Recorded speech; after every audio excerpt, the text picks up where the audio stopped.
Hey, Gavin. Hey, Louie. I'm back again, honey. Straight from the continent, feeling very European. Though I'm already mad. Like, look at this gorgeous beverage, Gavin. Look at this gorgeous beverage full of what? Ice cubes. Okay. Yeah. Yep. I need you to ask Dan, because I feel like Dan would know this. What is the sociological reason that Europeans do not fuck with ice? What is that? They think we're weird for fucking with ice. So I don't know. I truly don't know. No one want a cute, cool bevy? They love their beer warm. They love their water warm. I don't get it. I don't know. Like a room temp orange juice is psychotic. Though, they gave us the Black Plague, so they give and give. And we need to return. We do need to return. But you are back from being Louis in Paris. Louis in Paris.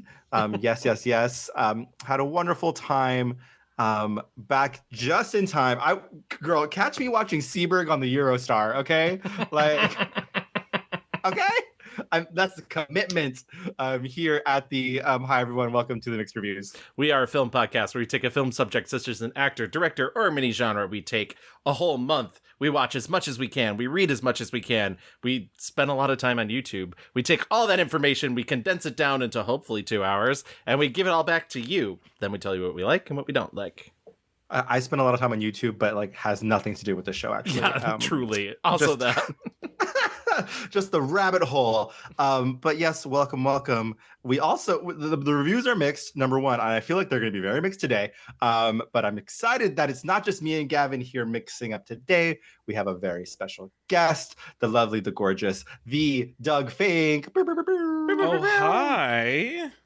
Doug, first of all, hello. How are you fitting us into your schedule? Doug, for those who are not in the know, Doug is one of the co-creators of the Glitterjaw Queer Podcast Collective, which we are a proud member of. They were nice enough to accept us into their ranks. They have many amazing podcasts, and you can go check out the rest of their roster at glitterjaw.com. Doug, you co-host 4 of those podcasts? One of them is technically like inactive because we caught up on the Pixar movies, but yes, technically 4 of them. Well, I was gonna say, podcast slut. A little bit. It's nothing I wouldn't do for a podcast, Can we get as part of our merch? We'll sell it. We'll split the profits with you, Doug. But as part of our merch, can we do a baby slut T-shirt that just says podcast slut in the style? Yeah. $30. That. Well, that's what I was going to say. Falling with Style, only is only active when there is a new Pixar movie, but there's 1,000,000,001 sequels coming out based on the D23 announcements this year. Very true. God. So don't worry, you're going to have a lucrative career doing that. Oh yeah. But tell us about the other podcast before we get into this week's subject, because I genuinely love all of them.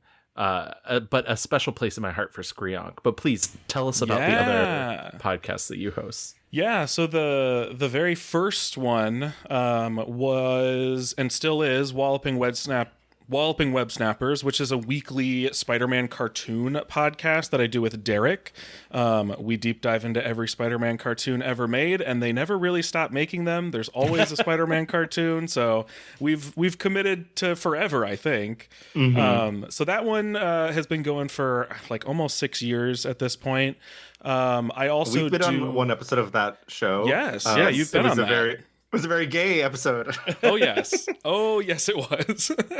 What are you talking about? There was baseballs, there was diamonds, there was ape gangsters. Nothing gay about just that. A little bit of shower action, a little as a treat.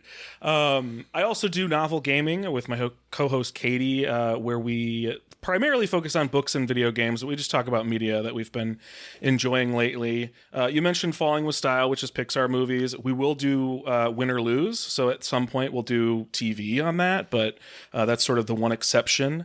And Skryonk. Skryonk is a monthly Godzilla and sometimes other kaiju stuff that relates to that podcast. And that one in particular, I feel like is very relevant to today, because Skryonk is the one that makes me feel like I actually have to watch movies in a particular way. In 2024, I'm trying to be like a movie girly, so I figured, I can't properly call myself that if I don't tackle a mixed review episode. Well, we're very excited to have you here because, you are a podcast slut. We are podcast sluts. We are all dipping our toes into the waters. Yeah, thank you so much. Because, I have to be honest. This is the most I've ever been intimidated to be on a podcast episode. I've said this before, but what the two of you do is so wildly impressive to me. And I have not had butterflies guesting on a podcast since probably the first time I guested on a podcast. And I'm sitting over here remember everything about Kristen Stewart you ever knew. Oh my God. She'll hunt you down. She will. She will. I've said several times about this podcast that the only way that I can maintain doing it is immediately after the episode, I flush every ounce of information about that month's topic from my brain and immediately start building up the new information. 100%. I'm yeah, I've watched a lot of Julianne Moore movies. Can I name them all? No. But you're in good hands. We'll be gentle. So just a little bit of old business. I did not put up a poll, okay? But to be fair, also, we have already done a poll about our last episode, which was the amazing, the magical, our number one girly, Miss Kiki herself. She... Did you see any of the videos of her at the Hollywood Forever Cemetery at the Bring It On screening, the Bring It On Virgin Suicide screening? Oh my Incredible. God. The video her friends that made Woodshock took of her doing the I'm sexy, I'm cute. Yeah. I was just she remembers it all. She's got more memory than I do. Miss Kirsten Dunst, who started it all for us here, we did do a poll on her 7 years ago. Okay. Yes. If you would like to go see how those results came out, we always have a good time watching her movies, though. And I was at a birthday party 2 days ago, maybe. And some little homosexual said the only movie she's ever made that's good was Bring It On. And I just about leapt out of my seat, tackled him to the ground. And I was as someone of recent Parisian experience, the minimum you can remember is Marie Antoinette.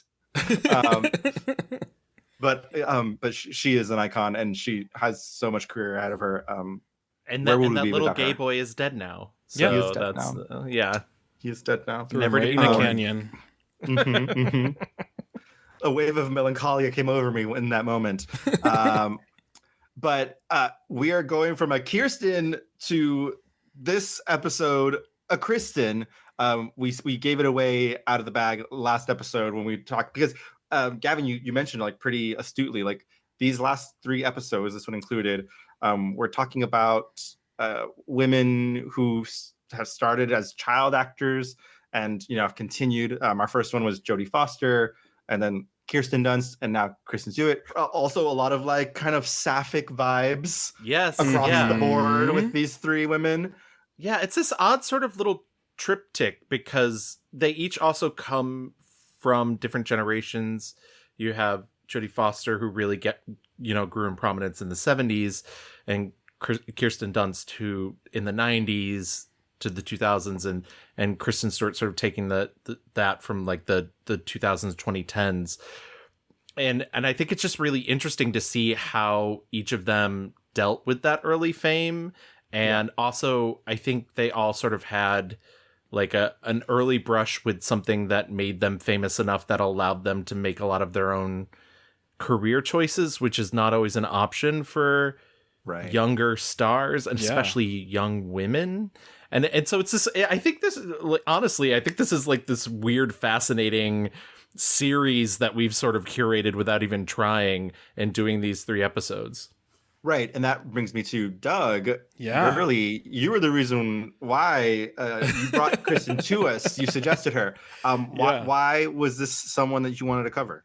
Well, what's wild is I think I'd seen 2 Kristen Stewart movies total when I suggested this, because I at some point in lockdown, Of course, the first one over and over. No, I think I had seen like one movie during lockdown, and then I saw Love Lies Bleeding, and I was like, I feel like I need to actually watch everything she's ever done. And Gavin noticed that, and I was like, well, now I'm watching everything she's ever done. So I watched that Twitter like where a it hawk. came from. Yeah, It was a trap. You trapped yourself into the yeah, I corner. walked Like, right oh, fuck. into it. I set up my Lady Raven concert. You walked right in. What though was the reason? Like you saw Love Lies Bleeding and thought like, why am I not more in her world? Well, and I'm sure we'll get like deeply into some of this stuff, but as someone who like wasn't super familiar with Kristen Stewart's work, I was certainly familiar with her in general because it's impossible to live through the 2010s and not know kind of what she's up to. And I did find her and Robert Pattinson pretty fascinating in that they are notorious for being in Twilight, which are notoriously super great movies that everyone loves. Yes. But Cinema. then you're right, cinema at its finest. But then both of them go on to have reputations for being really good actors for these other things they did that were certainly less high profile. So, you know, without having seen it, I was at least interested in finally witnessing that for myself. Yeah, they both went on to be little fucking freaks. And that's the way Little we freaks, like them exactly. here on the Mixed Reviews. Gavin, what about you? How did you come to, like, do you remember the first thing you saw her in? I think probably the first movie I actually saw her in was Zathura. I'm not sure if I remembered that was her. Yes. But I did not. Yeah, I did not. Yeah, and To be listen, fair, not many people remember Zathura. So. I know, and also like you don't like if you've seen Zathura, it's not really worth it going into Zathura for. She's like asleep for half the movie, but I think the first time I truly noticed her was drunkenly in a theater watching Adventureland that I had snuck in little bottles of whiskey to put in my cherry coke. I was a youth. The raging movie Adventureland. Yeah. Because I hadn't seen the Twilight films, and I thought to myself, seeing Adventureland, like, oh, she's so cool. Like, I was instantly like, oh, her, she's cool. She's a cool one. And I think I've sort of carried that around. Now, I will say that I was not immune to like the like, oh my God, she's such a bad actress, like era when Twilight came out and whatnot. And even though I had not seen those films, I assumed, you know, that people were. But it's so funny, and we'll get into that later. But I don't see that now. I don't see what people when people are like, oh, she's terrible. Like if you like Google like Kristen Stewart bad actress, you'll find like YouTube compilations of her breathing, and it's like you're mad at her for breathing. Like I don't. Yeah, I think there's like a lot going on here, and she's a very like interesting subject because like I think a lot of that has to do with, you know, there's regular misogyny, and then there's also like there is like hating gay people and misogyny, which I think she gets a lot of. The 1-2 punch. Yes, correct. But then on top of that, you know, like she was young, kind of like figuring out her sexuality, identity. But I will say, like, I think there are movies where she is bad in, and I think I think there's valid. She's a very weird actress. I think she's good, but I think like, and as we go through her filmography, I think we'll notice and see like the work needs to kind of really speak to her. Yeah, I think she's just getting a check, and that's fine. Yes, I think there are two very distinct Kristen Stewarts, and I think we'll very easily be able to categorize each movie into those two columns. Yeah. Louis, real quick before we move into our rewind, where was your introduction to Kristen Stewart? Well, I certainly saw Panic Room like early in my life, but I wasn't like, Kristen Stewart. I just like, but it's kind of funny seeing that. I mean, a lot of the hallmarks of a Kristen Stewart performance live in Panic Room as well. Totally. Like so there's that. But I mean, I unfortunately was like a little Twilight bitch. Hell yeah. There. Oh, sorry. Did I say that out loud? There is a photograph of me floating around out somewhere with a homemade red Team Jacob shirt. You better Amazing. find that fucking photo. Yeah. I mean, when I say floating around, I mean it is on the internet. It is on my phone in the cloud. Like The background of my computer. Yeah. He's still taking thirst traps with it. Like, Yeah, I'm like Team Jacob. But that being said, like I mean, so like I watched I think the first 3 movies in the theater. I didn't watch the last ones. Just the timeline. how will of you that, ever know the end of the story? I know. A love for the ages, Louis. The timeline of like being interested in Twilight and like being like a young person is really like limited. And like once you like graduate from like college, it's like I don't give a fuck anymore. Like I discovered like gay sex. So like. So, that and you were like, oh, she chooses Edward? Yeah. Like But so, yeah, I mean, Twilight was the real, like, I was like, oh, yeah, I remember seeing her in like as a younger person here and there. But Twilight was like the big, like most people was the big thing. And yeah, God bless.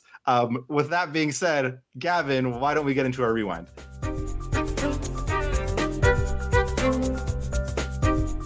Kristen James Stewart, nice, like non-gender conforming middle name. Love it. Yeah. Was born April 9th, 1990 in Los Angeles, California.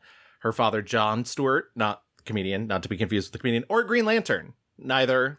Yeah. Does not have either career.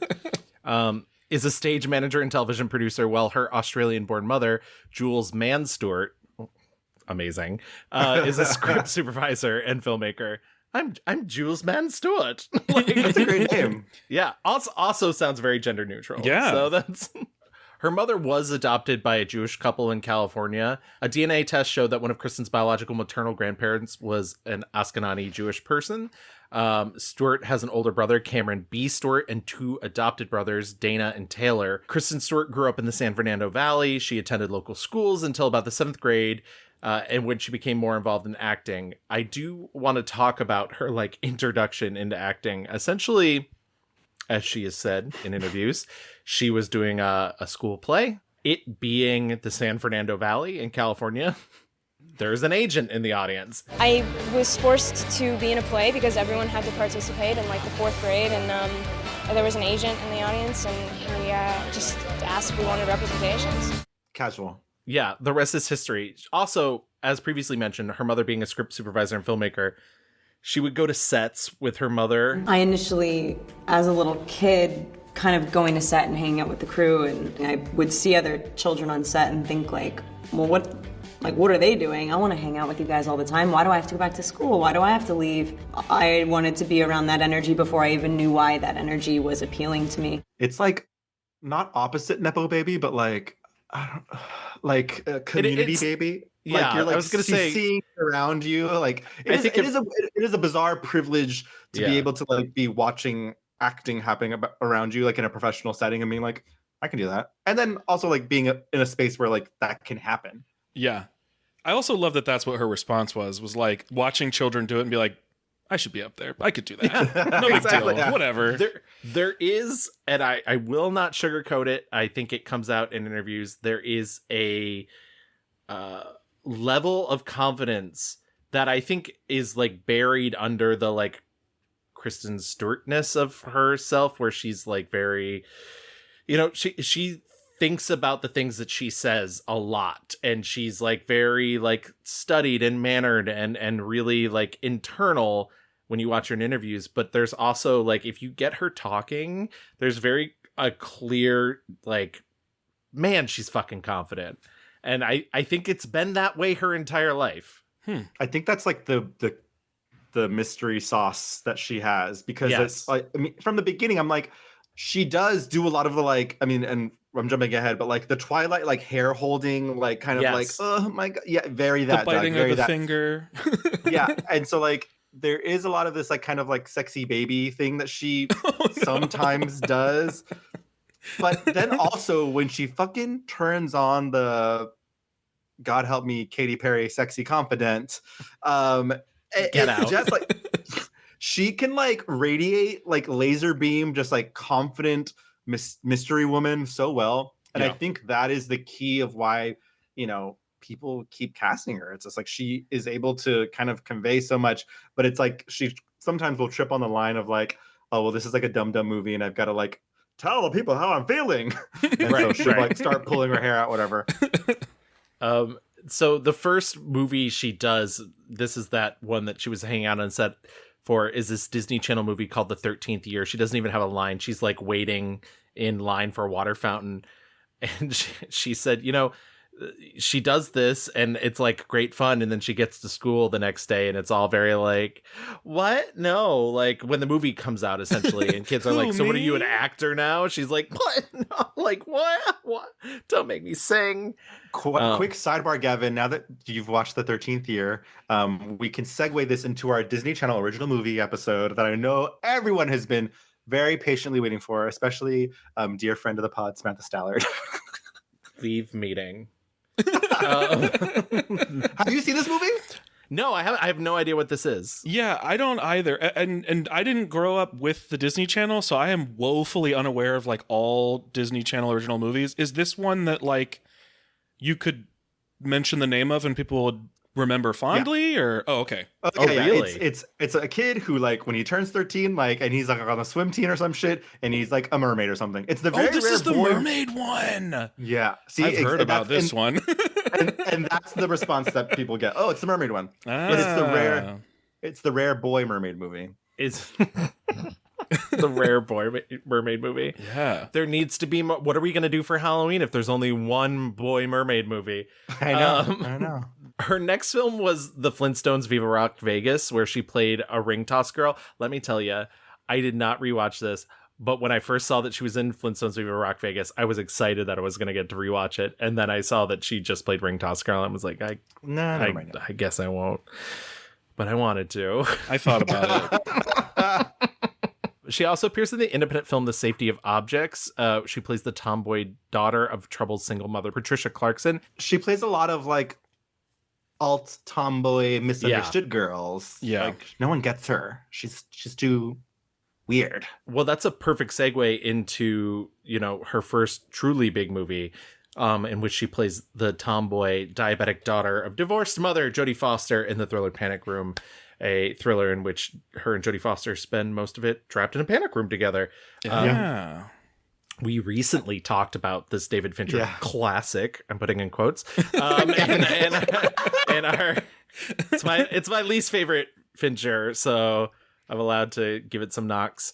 And in our Jodie Foster episode, but also famously, this role was supposed to be Nicole Kidman. Oh, and she ended up getting injured and having to drop out. And I think that they had spent weeks rehearsing with Nicole Kidman. It's because they a couple of years ago did an Actors on Actors together. Yeah. And she's like, oh yeah, I remember you giving me like a Christmas present that year. She was like, you treated me like an adult. Like I was like, we were buddies. And I will always remember that. And I was like, oh, that's very sweet. Oh, I think it's interesting in this movie. Like she's not like annoying kid who's like a rascal. She kind of already has this grown up quality to her, which I think we'll see in a lot of, she always, even though is like young and beautiful, she kind of expels this like maturity, which I'm sure is also another thing that like gross men like really like about her. It's like, oh, she's like wise beyond her years type vibes. I didn't even think about that, but yeah. It is interesting though, because you can tell that in the movie, even though that's like not really part of the story that's being told. She still gives that off as like calm and really shouldn't be for a lot of that movie. We're not coming out. And we're not letting you in. Get out of my house! Say fuck. Fuck! Mom, get the fuck out of my house. Fuck. Get the fuck out of my house! That role is really physically demanding. I mean, she has to fake a seizure in the movie. Yeah. And I guess, like, she was prepping by watching videos of people actually having seizures. They had, like, an acting coach come in to try and teach her, and she still ended up bursting blood vessels in her eyes. Oh, gosh. And they freaked out on set. And obviously as a child, you're only supposed to be there for the 8 hours or whatnot. And she kept being like, no, I'm good. Like, let's keep going. And they were like, no, actually your well-being. Like, Yeah. yeah. From there, it's funny. She like, there's like this stretch. I feel like it's the stretch, the like pre Into the Wild stretch, which is just a year before Twilight, which, by the way, if you tried to ask me the timeline on that, I would have assumed she did Into the Wild after Twilight. But there's this stretch of time in her career where she's still young and she's like straddling this world of like kids movies and adult movies. Also around this time, she drops out of school and starts getting homeschooled. And she even said in an interview, you know, because she was in this entertainment field, she thought she was going to grow up to be like a screenwriter or a director. And she said, quote, I never wanted to be the center of attention. It wasn't that I was I want to be famous, I want to be an actor kid. I never sought out acting, but I always practiced my autograph because I love pens. I'd write my name on everything. Relatable. Kristen Stewart. I don't know what I would be doing if I hadn't started acting so young and then just had that like kind of inform my lifestyle and like what I like to do, how I like to spend my time, like what I like to focus on, like my art. And if that's what you're focused on, like that's just it's genuine, it's pure. Usually it's just so obvious when people want to be like rich and famous and like win the popularity contest, and they also like have fun acting too, but it's like not the same thing. Like it's just not, that's not why I do stuff. After Panic Room, she does Cold Creek Manor. She did Catch That Kid. I did watch her next movie, 2004, Speak. Yes, TV movie for like too. Showtime, I think, or Cinemax. It's Showtime. It was a co-production of Showtime and Lifetime. I don't remember this happening like in 2004. I was in high school. I guess I wasn't paying attention to fucking Lifetime. But I imagine it was a big deal. Like Speak is like a very famous novel written by Laurie Halse Anderson, who's one of like our greatest young adult novelists of our time. Yeah, I watched this, and you know, like it's very TV movie, but like I thought she's really good in it, and you know, handling the subject matter that's like really horrible. You know. Yeah, and just a trigger warning for sexual assault. That's what it's about. It's about a young girl who basically, for all intents and purposes, stops speaking during her school year after she's assaulted over the summer at a party. She's raped.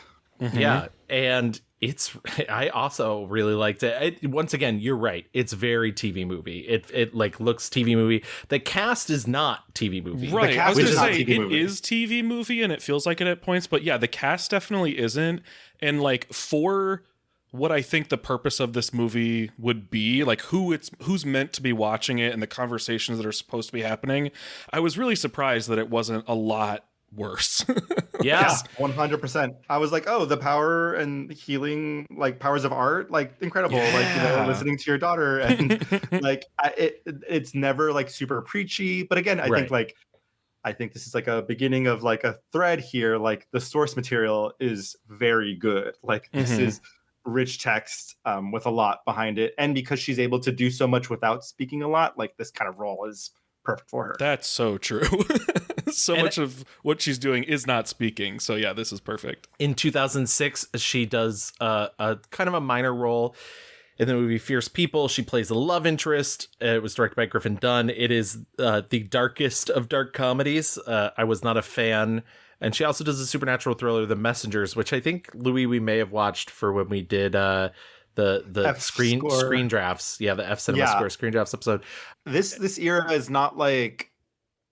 No, great. this is the like side. She's either like, if she's the star, it's like a little kid thing, and if she's not the star, she's the love interest, and it's this weird like back and forth where it's just like what, and I don't know, and I think that says a larger thing about how we cast young women and how we see young women. They're either like, it's either this sort of like, oh, you know, you're a child, even though famously women mature faster than men, or you're like a sex object, and that's it. Like we can't possibly give you something else to do.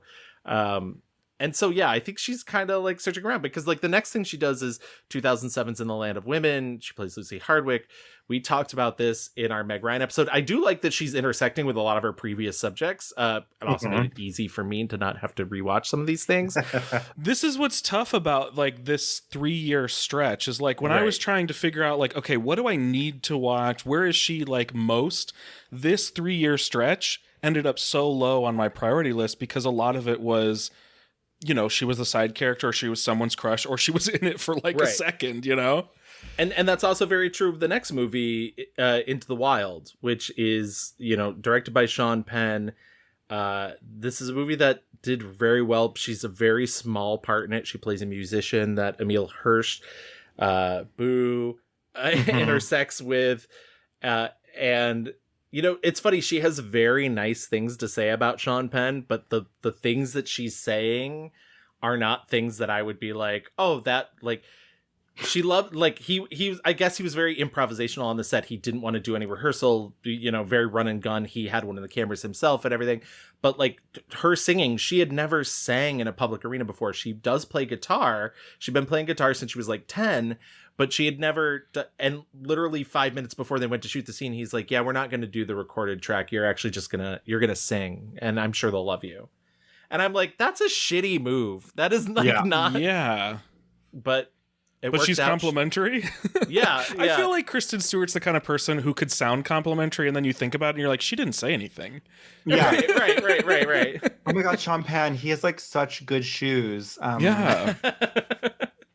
Yeah. I mean, I do think that she is attracted to that sort of like wild style of directing and whatnot. I mean, I think it's very clear from her career post Twilight stuff, which we're right on the cusp of, that she's more interested in the weirder and the more interested in the indie and whatnot. I just think that like, you know, maybe you shouldn't surprise your actors with shit like that. I mean, I think she's like, we're at Twilight now. Like after Twilight, she has the cachet to be like, oh, I'm gonna actually do weird stuff, but like with cool people that like actually I vibe with and fuck with, and she not some like agency in those decisions, as opposed to just sort of like trying to get into those positions. She plays a lot of these roles like I think you said this about somebody else not too long ago, Louis, but like a balled up fist, like it's that Heath Ledger. Yeah, Heath Ledger. Yeah, she plays a lot of them like she's keeping it all tight inside like that, and you know, if too much pressure applied, could explode. With Kristen Stewart in general, I feel like, you mentioned this earlier, there's like a maturity that exudes from her, and I feel like sometimes the characters she plays have that same thing going on. I watched The Yellow Handkerchief, which was also a pre-Twilight movie, with William Hurt and Maria Bello and Eddie Redmayne. Yes, and it's our worst actor currently the worst actor alive. Okay, I was gonna come in here and be like, I don't know, people are pretty, you know, polarizing reactions on Eddie Redmayne, and I am not a fan. The fact that Eddie Redmayne has an Oscar proves that there's a flawed system at work. Well, he is unbearable in this movie, but yes, he is the thing that everybody thinks that Kristen Stewart is doing, which is that she's just like a pile of ticks and a pile of like, oh, I'm just gonna go with the most eccentric, and that's him. That's like he's like a tawdry quirk machine, and it never fucking works for me ever. The one time it worked is in a movie everybody hates that I don't think is that bad, which is Jupiter Ascending. And I think that movie he's like at an 11, and I was like, correct. Here's where you need to be at an 11.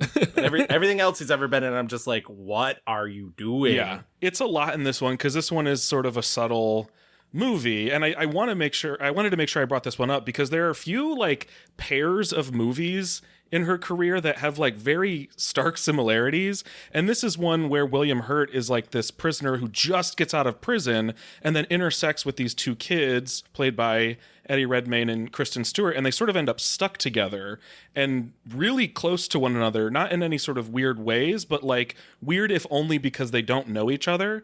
And this is not the only movie where she plays like a teenager who ends up befriending like a middle-aged man out of pure circumstance.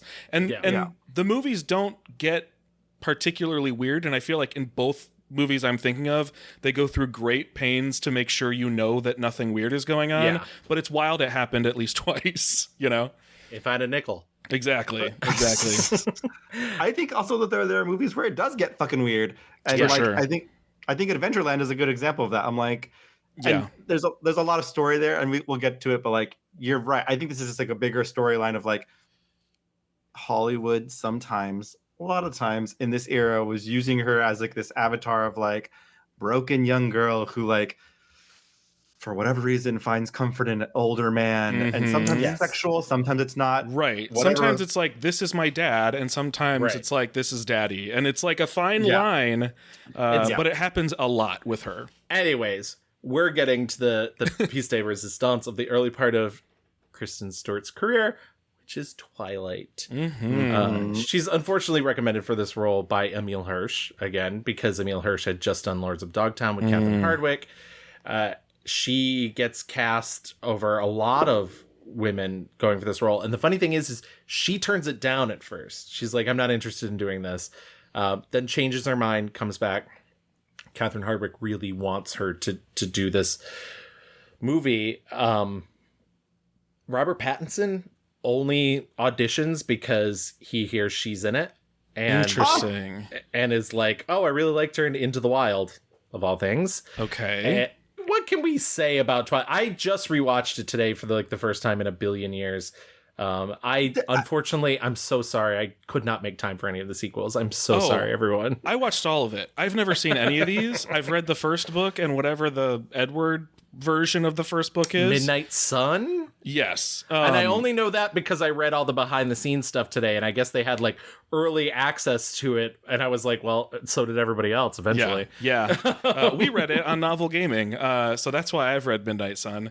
But I was like, I have to watch Twilight for this. Like, I just simply must. This is the only time I'm ever going to be like, I did it for a good reason. So I watched all of it. And I don't know, I have no idea what any of the discourse around these movies are, which ones are considered good or bad or whatever. So Louis, you might have to help me out. But like, the first one, I was like, I'm doing this out of obligation. And then when I was done with it, I was like, this first movie's not good, but I kind of had a really good time watching it. Like it's like kind of fun bad, and it's like so extreme with like the teal filter and the absurd movement of everybody, and there's like bizarre camera angles that reminded me this is like an almost 20-year-old movie, you know?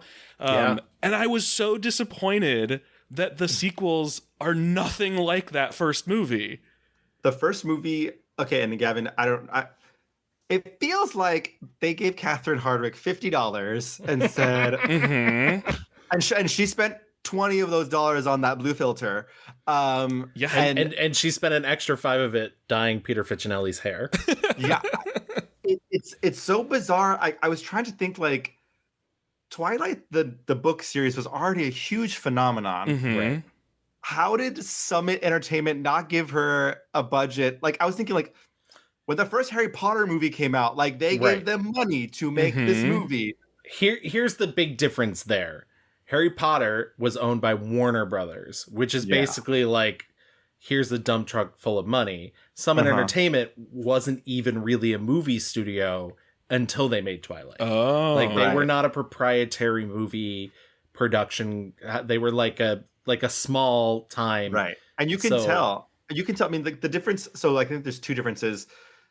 Number one, in the first film, it looks cheap. And Catherine Hardwicke, who like we talked about Miss You already in our that was my weird fucking Toni Collette 5-star review. I'll give it to her. Movie. But I was like, I don't know. Like, even though it is a batshit insane movie, I'm like, what is Catherine Hardwicke doing? The camera is like floating at all times. It's so bizarre. And diving and going. I'm like, girl, what is? She was high. The second movie, though, she was high. It's like very luxe and rich. Lots of fucking, like you can just like the production value is so high. Yeah. She has claimed, like Catherine Hardwicke has claimed that like she turned down the opportunity to do the other movies. Did she? And Dina, what is the truth? Because I don't know if that's real. She went on an interview and said something to the effect of like, I just had hoped that other women would have taken over the series. but she's the only woman to Right. direct any of those movies. So It's fucking crazy. this was really I had so many questions about this because I saw that she only did this one, and she's the only woman to solo direct any of these movies. And I don't know. I mean, I know Twilight was already huge, so the what I would have suspected is like, oh, this woman makes this movie and it's really, really popular and makes a bunch of money, and then immediately they replace her with men, right? And I don't know, maybe Right. that's still part of the story, but it's interesting to me that she claims that she was never interested in the other ones. It's all fascinating to me. It is just an absolutely like insane movie in the way that it's made, and I was shocked, and I would have watched 4 more of those. And unfortunately, I didn't get 4 more of those. They feel much fancier, that you can feel the budget a little bit more. Right. Well, like the wig parade has stopped. Like Oh the my first God. movie's Oh my fucking God. insane. The way that they just kind of like the Cullens just like kind of slink around, and like the crazy music, like the baseball scene is music. iconic. Oh, And so like there's a camp factor in that first movie exactly. that goes away pretty quickly in Yeah. the sequels. So yes, I think these movies are bad Yep. and should only be seen like through a very, you know, like campy kind of just go with it lens. And The further you get into that series, the less interested everybody seems. Exactly. I mean, Kristen Stewart has said if you had told her they would be making 5 sequels to that first movie, Yeah. I don't even know if that's how many. I think there's 4. 5 It's 4, total. actually. Yeah. 5 total. That they'd be making 4 sequels to that first movie. She would have thought you were insane because she truly. Just to go back to one of the things you were saying earlier, I think 2 reasons. You hit the nail on the head with the studio didn't have a lot of money, but also they gave the woman who wrote Twilight so much power. Like she had final cut on this movie. Wow. And apparently Catherine Hardwicke like turned in a cut that she deemed too sexual. And Well. so and so like That's the So wildest thing about watching Twilight is knowing Right. that it is, 1, the straightest movie you've ever watched, but not. Right. And then 2, like the most sexless, but also definitely not movie. yeah, but incredibly horny. Yeah, it's I wish I had a live stream of me watching it, because it was the reactions just like were all over the place. She also said in Variety, and I'm going to come back to this article later on, but this Variety article just came out a couple months ago. She's even started to recognize that the most ostensibly heterosexual thing she's done, Twilight, has its own queer sparkle. Quote, I can only see it now. I don't think it necessarily started off that way, but I also think the fact that I was there at all, it was percolating. It's such a gay movie. I mean, Jesus Christ, Taylor and Rob and me, and it's so hidden and not okay. I mean, a Mormon woman wrote this movie. Yeah. It's all about oppression, about wanting what's going to destroy you. That's a very gothic, gay inclination that I love. Mm-hmm. Yeah. I mean, it is all those things, but also like I rewatched 2 of these with my sister when we got back. And she was like, you know, this whole vibe of like, I can't control these men who can't control themselves Right. because the smell. It's like, it's just like such a horrible, horrible message. And like this thing of Yeah. like, this thing that's going to destroy you, and like, but you kind of want it, and like take my life away. And like, it's just really, really fucking tough. Like, you know, in the 2 movies I watched, this bitch is getting knocked around, falling over, like hit. Like, she's always bleeding. It's just, it's very hard to like watch it in earnest because it's, you know, the messaging is so rough. Yeah. But if you can just like let it wash over you, and like there is a good time to be had, but it's they're at this point they are best watched as just sort of like a remnant of a specific era, right? Like like I was never swept up in it, so it was like fascinating from like an academic standpoint to like watch the Twilight movies, you know? sociologically. Exactly. On Kristen Stewart herself, critics were not very kind to her. A lot of them said that she was wooden, you know, that she had blank facial expressions. I'll say 2 things about her acting. I hate the voiceover. I think she sounds so bored. Yes. I think she's giving really good, like, I'm a teenager vibes in the movie in terms of the acting. Honestly, like, I'll give it that. Like, I don't think she's like blank or wooden. I think she's just like kind of weird. The thing that's so unbelievable in the movie is that when she goes to the school at the beginning and everybody's like, oh my God, a new girl? Yeah. Like, oh my God. Wait, are you like, the coolest, most popular girl in the school now? I fully forgot that everybody instantly falls in love with her. yeah. It's so that's funny the because it's crazy almost thing. like it feels like it was written by somebody who went to a new school and was bullied for being the new kid and was like, Yes. but what if I was the most popular the moment I walked in the room? Exactly. And the cool, mysterious guy loved me. Like, Yeah. Jordan Catalano over there with his vampire fangs. The way he like kind of Yeah. freaks out when he smells her In the science lab is I know. unbelievable. hilarious. Why didn't you move with your mother and Phil? Well, Phil's a minor league baseball player, and he travels a lot. And my mom stayed home with me, but I knew it made her happy, so I figured I'd stay with my dad for a while. And now you're unhappy? No. I'm sorry, I'm just trying to figure you out. You're very difficult for me to read. In 2009 comes the aforementioned Adventureland. I know Louis has some very strong feelings about this movie. I don't love this movie by any means. I don't mean to imply that, but I do actually like her. I think her character is way more interesting than Jesse Eisenberg's character. And Adventureland, for everybody out there, knows Jesse Eisenberg plays a guy who's just graduated college and no longer has money or future prospects, but is planning on moving to New York. And his parents are basically like, well, you have to get a job this summer and to pay for your living in New York. And he gets a job at this theme park, and it's cast full of kooky outcasts that he eventually befriends. Written and directed by Greg Mottola. He had a summer and he had a story he needed to tell. Okay. This is a classic, like, straight guy, like, you know, I had a life-changing summer and I'm gonna make a movie about it.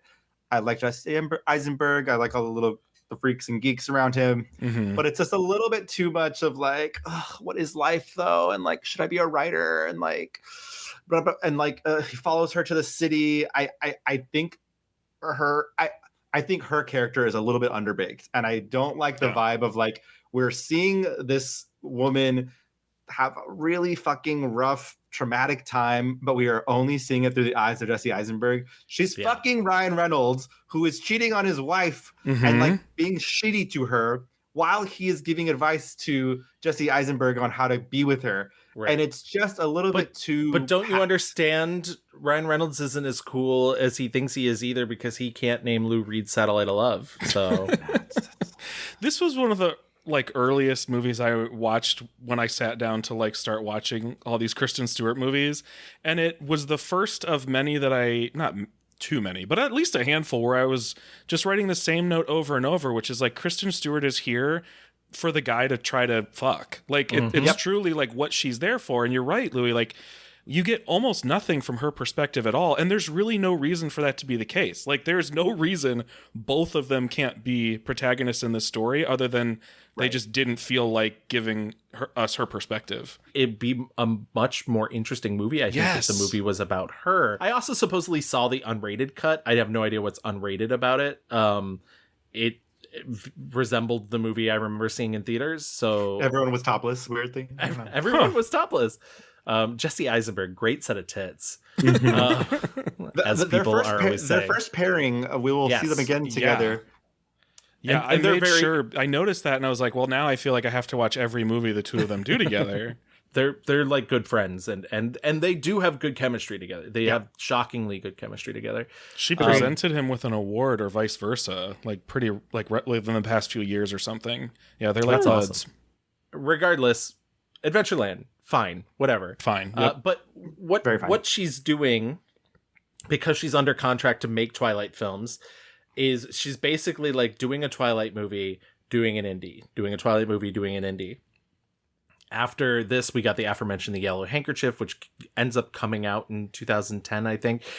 She also does Welcome to the Rileys in 2010, film with the late James Gandolfini and Melissa Leo.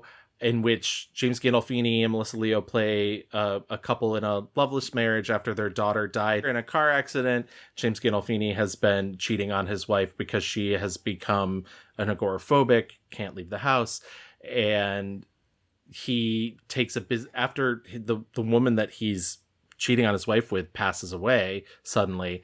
He takes a business trip to New Orleans, wanders into a strip club, and meets a 16-year-old. Yeah, 16. I was gonna say 15. I feel like she clearly wasn't 15.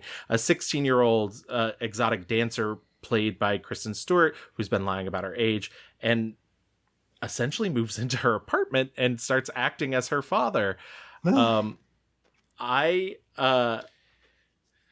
This movie was not well received.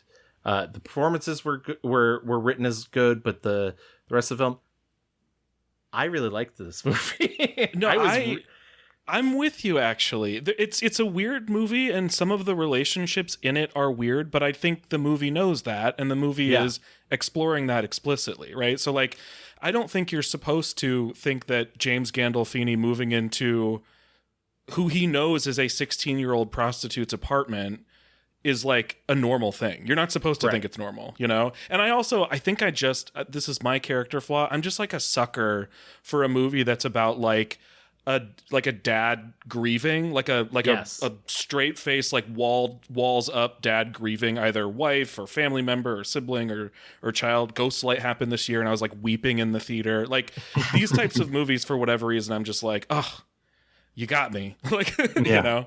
Yeah, I think a lot of this movie does hinge on the performances. I think they elevate what could be seen as kind of a sappy script. But I think reading a lot of the contemporary reviews from the time, because I really wanted to see why people didn't like this movie.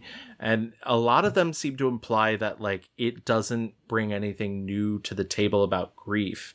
And I think that's incredibly wrong. I think it's like a really interesting study of grief, because these are literally two adults who have decided to replace their daughter with a woman who is very much not their daughter, and just a total stranger. And both interfering with her life, but also not interfering with her life. I mean, she's literally underage. She's working as a sex worker, because she's not just a stripper, as you mentioned, Doug. She's also a sex worker, and they're allowing her to make these bad choices, but also attempting to. I think this is a really complicated meditation on grief, and really interesting. And also, once again, James Gandolfini's amazing in it, and Kristen Stewart like really threw herself. I mean, like I said, she's doing these Twilight movies in between, but she wouldn't sleep at night. She like lost a ton of weight to play this role, and I think these are two actors who were just really committed to forming this. There's a great scene at the end that, again, as you mentioned, Doug, I was in tears. There's a phone call that happens at the end of the movie, without giving too much away, that I was just like, how are they doing this? How are they giving, you know, and it has some of the hallmarks of like a first time-ish filmmaker. I'm not sure how many films this director had under his belt, but I'm pretty sure this was his first. But I don't know. I think it's good. I think the worst thing about this movie is the fact that the name of the film is Welcome to the Rileys. Yeah, it's a bad name.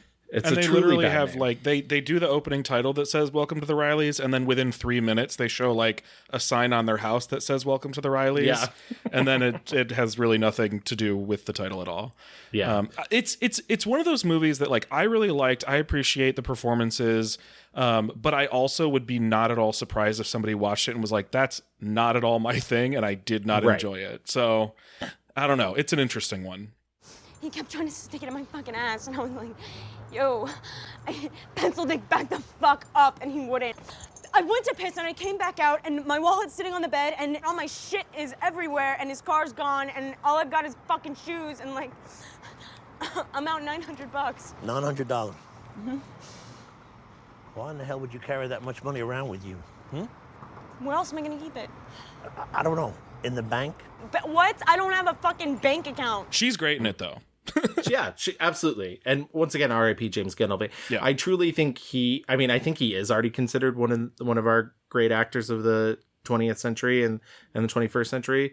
But I think he would be even more so remembered if if he'd lived, and B, if not to say anything bad about The Sopranos. Sopranos is great, but if he hadn't been tied to a TV show for so long. Sure. Yeah. That's just sort of everybody's lot in life when they start on a TV show. Previously mentioned, still doing Twilight movies. In between, she does The Runaways. I saw The Runaways in the theater. I really liked it. She plays Joan Jett. She tells this amazing story of like at the rehearsal not giving it her 100%. She's talked many times about her process. Her process does not involve a lot of prep, a lot of like, it truly doesn't. She's like an instinct girly. She's like, I'm going to get out there. I'm going to do what feels right. She's like, I don't want to have to read a bunch of stuff. I don't want to have to like, I like being prepared, but I also don't want to be the smartest person in the room. I don't have to be like, hey, here's an interesting fact. That's not my bag. Yeah, sometimes prep for me, I'm like people come in with like notes all over their script. And I'm like, you scribbled that last night and it means nothing. You know what I mean? Like, I mean, sometimes. And then some people, you know for a fact that they're full, that those things are pregnant, that they're bursting.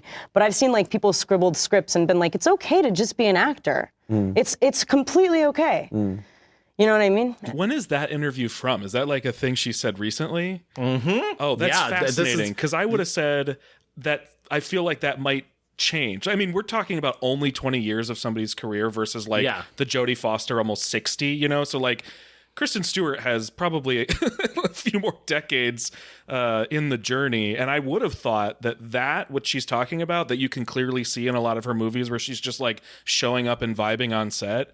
I feel like that is changing based on some of the things we've seen very, very recently. But I agree. Interesting. I'll get to that. There's like a moment it kind of slips a little, and I think she's kind of been a little more studious since then.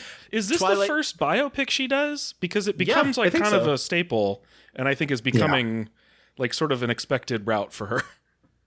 I think so. Yeah, I think it's the first real person she plays. I feel like that's noteworthy, you know? She makes this really weird choice and stars in Snow White and the Huntsman in 2012. This is like a very weird moment in her life.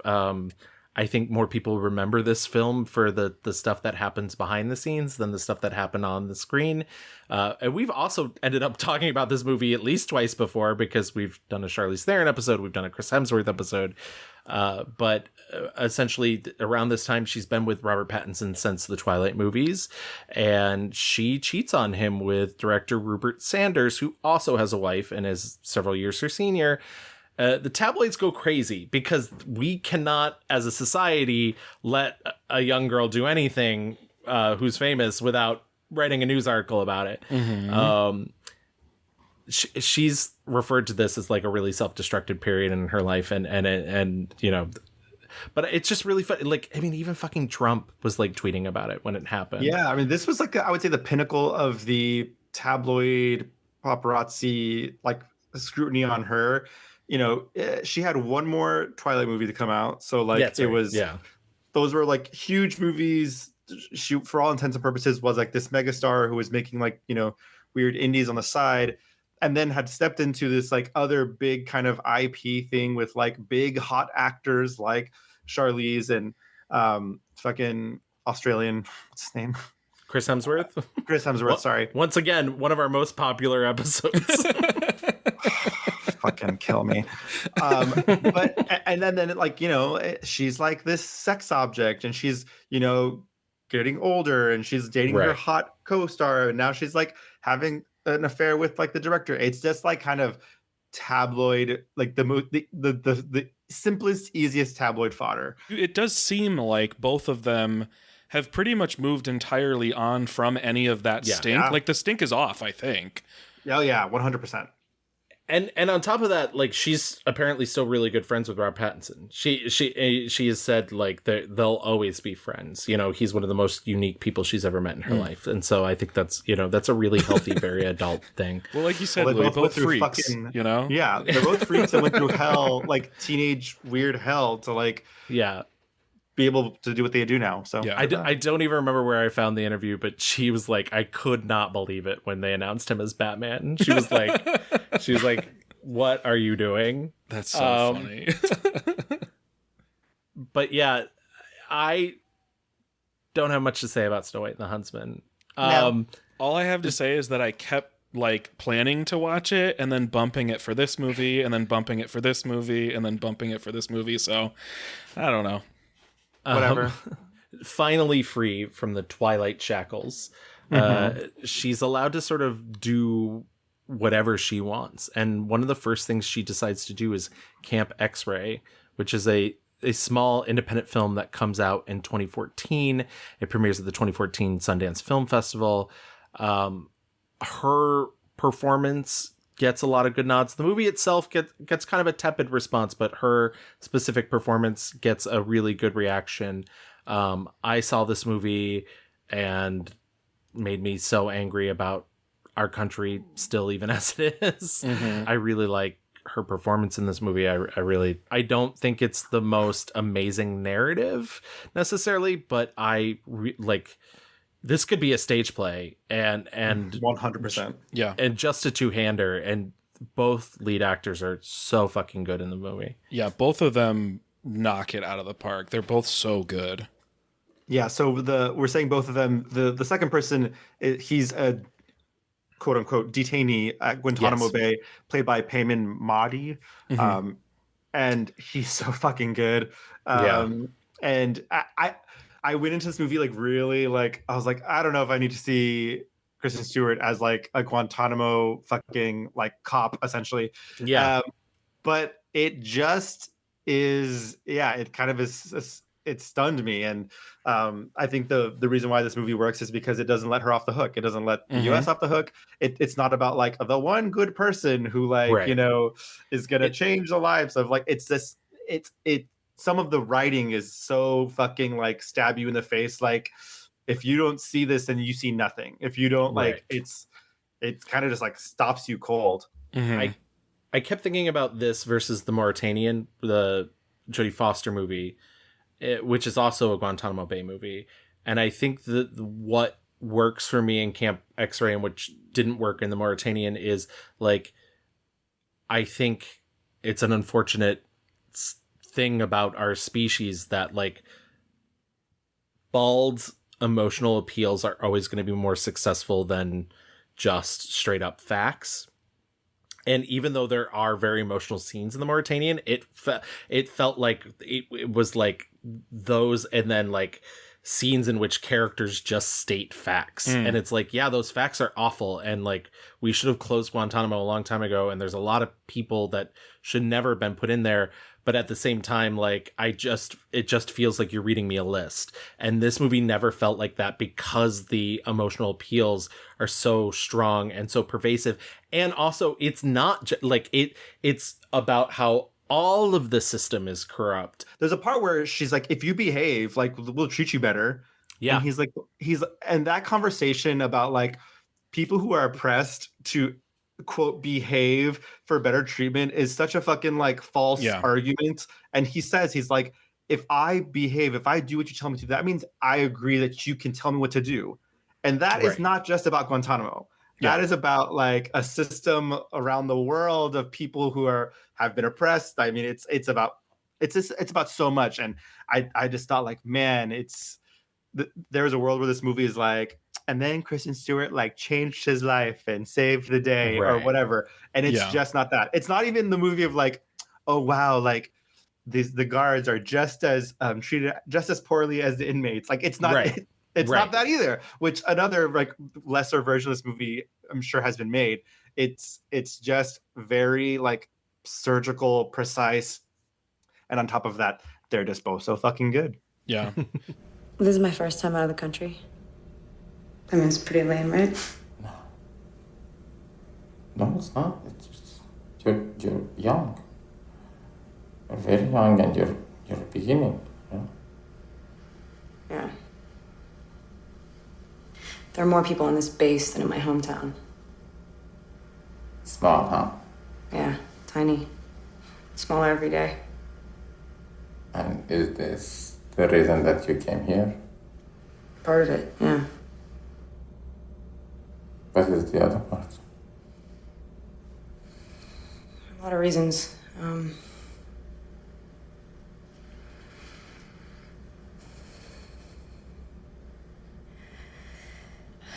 I wanted to do something.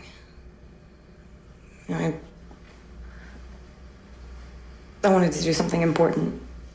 What the two of them connect over is like art and artistic expression. So like the fact that they meet because of books, right? It's like the first thing she sees him sort of like as a human being over is like he reads a lot of books and talks about these books and wants these books, and he's being tortured with books basically, but then also finds like these things he makes in his cell that are these little pieces of art that like he makes to stay kind of human and connected to himself and probably his family and all sorts of other things. And I just like when a story basically says like, this is a story I'm telling you, and we want to acknowledge that like stories are one of the things that make us human and one of the things we connect over, and art and all that sort of stuff. It's a tough movie, but really enjoyable, a great performance. This is her indie era. She's like, I don't have to do these big things anymore. I got it out of my system. She does her first Oliver Assayas movie, Clouds of Sils Maria, which is a movie I really love. She does Still Alice. I will say that by the end of all the Twilight stuff, she is better in control of her instrument, where she can have the intensity, but she's not clenched anymore. Yeah. And I think she's able to deploy the cool mysteriousness in a confident way as opposed to like an internal way. And we'll see that even like in some of her worst movies that are to come, where she's still that fucking cool girl, and she feels more relaxed and natural. She's no longer doing like the hair pulling tick type thing that people like knocked her for earlier. Yeah. Which is funny because I think the next film that she's in, which is Tim Blake Nelson's Anesthesia, he only hired her for that reason.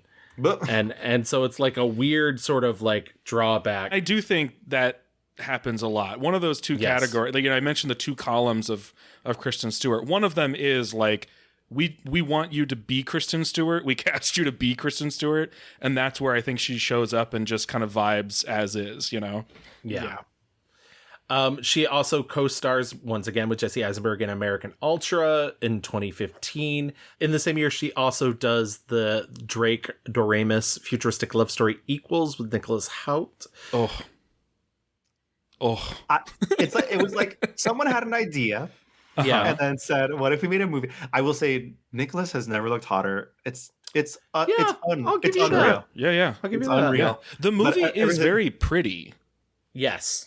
It's all white. It looks like somebody was like Saul Gattaca and was like, but what if we did it to 11? You know? This movie wants to be Gattaca so bad. Yeah. It really felt like a guy like realized feelings aren't bad for the first time in his life and wrote this movie. Like that's what this movie feels like. It's like underbaked and it has all these ideas around feelings, but it really felt like a guy who's telling you their big breakthrough, like, and that breakthrough is that like you should feel things. He like left his therapist's office that day and he's like, I have an idea. Right. Like, I don't know. Like, I could not get behind this one at all. Oh, and she's so hot in this one, like with the like slick back hair. This is like, peak sort of like Kristen Stewart, hot Kristen Stewart. You know, when she gets to like just do her thing and be her vibe. That to me is the best. I do like when she starts moving more towards her own personal queerness. She does host SNL, and she does something that her friends thought was particularly really funny at the time. She comes out in her monologue. The president is not a huge fan of me. But that is so okay. And Donald, if you didn't like me then, you're really probably not going to like me now because I'm hosting SNL and I'm like so gay, dude. And I think it's great. I love the fact that she did it in such a public forum. And also, by the way, that SNL has maybe my favorite non-film acting piece from her, which is the Totino's pizza roll commercial. Oh, so good. It's so good. Doug, are you familiar with the Totino's pizza? God. You need to YouTube that later. My hungry boys. I should bring these out. Oh, stay with me. What about my hungry guys? What are you hungry for? You'll love it. It's worth mentioning like the parallel between this and Jodie Foster's Academy I was thinking Award the exact same thing.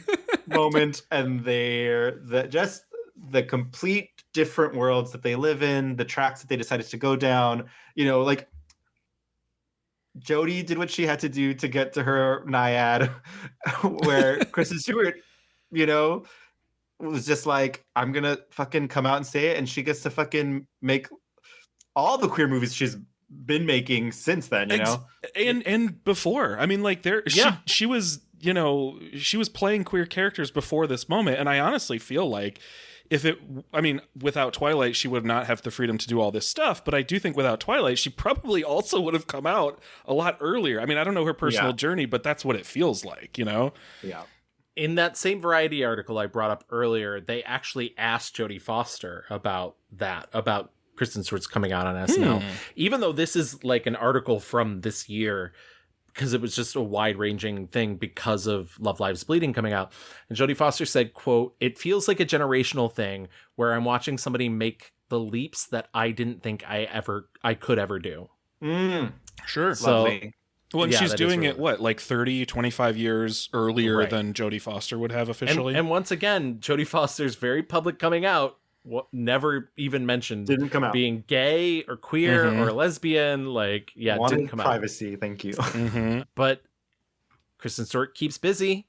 2016 comes around. She does 4 movies. She does her second Oliver Assayas movie, Personal Shopper. What do you all think of Personal Shopper? I don't think I'd ever seen anything Olivier Assayas, and now I've seen 2, and I think both of them are the types of movies I just need to watch again. Like, I think it's the type of thing you have to let happen to you, and then then witness it again. Because Personal Shopper, especially, I was like, there's a lot about this I really like, but there's a lot of it I'm just kind of like unsure of connections and thematic stuff with. Like, I just don't know what to make of Personal Shopper, especially. I was going to say these 2 movies specifically, Clouds of Sils Maria and Personal Shopper, are some of his more internal, slower movies. And like, his films aren't bombastic, I would say, by any means. But I would, particularly Personal Shopper, which is a extremely quiet film until it's not. I really dig, both of these are really on my wavelength. I like Clouds of Sils Maria a lot more than I like Personal Shopper. Sure. But I really was into Personal Shopper when it came out. I think it made my top 10 of that year. I think it's like a weird vibe movie though, because like there's the quietness, but then that's like all of a sudden you're getting like Disney Haunted Mansion vibes with right. Like, well, that's what I'm saying. It's like very quiet until it's not. And then and it feels like there's kind of like 2 very separate things happening in that movie. Like, there's 2 different storylines, which like isn't a weird thing to do, right? Having multiple storylines happening. But I can't wait to rewatch it to try to figure out like what those 2 things have to do with each other, outside of they just both are happening to Kristen Stewart. Clouds of Sils Maria, I feel like I understand what he's doing, and it's just the type of thing that you can't really like watch casually. Like, you need to really pay attention to what's going on. I'm excited to rewatch these 2 and become a little bit more familiar with this guy. And thank you for actually pronouncing his name. I'm terrible with French, and I know it's Olivier Assayas, but my brain's like Oliver. Apologies to our good dear friend Olivier. The other 2 films she does in 2016 are Cafe Society, which is a Woody Allen movie, and Certain Women, which is a Kelly Reichardt movie. Certain Women is a triptych film. It's a loose anthology film based off of 3 short stories from, and I may be pronouncing this wrong, but Malay Malloy. I'm going to say Male Malloy. Male Malloy, who is an author and a short story writer. Kristen Stewart's really only in the 3rd story. But the 3rd story is also the one with Lily Gladstone in it. Yeah, and it's the longest story. I mean, it's half the film. Half the film, and and it's really good, and it's a great performance. And 2018 she does JT Leroy and Lizzie, Once again, just still like riding that indie film vibe. This is 3 more movies in a row where she is playing real people. So she like really kicks into overdrive the like biopic or playing, you know, real people in biopics. She also does Seberg, based off the life of Gene Seberg. Louis, I know you particularly liked this movie. I did, and that might just be because I didn't know about Gene Seberg, and this. I mean, I think her story is fascinating. I also just think that fucking Kristen shows up, in a really big way for this role, and she does give that cool bitch fucking actress energy and vibe. So I think this movie is. I think we see more and more of this where it's like, let's just let her coolness sizzle on screen. Yeah. And I think it does a really good job. I know you did not like this movie. Yes. Oh, I take umbrage with this. Sort of goes back to the thing that you were talking about Camp X-Ray, where you're like, it's nice that it doesn't do like, well, and the guards are people too, like, but and the one cop who's like, yeah, this movie's like essentially Gene Seberg, because she supported the Black Panther Party, had a huge FBI file, and then the FBI attempted to destroy her life. And the movie posits, but like, what if there was one good FBI agent who gave her a heads up that was happening? And I think that part fails it, but I will say I do think she's very good in it. I do think Anthony Mackie's very good in it. Yes.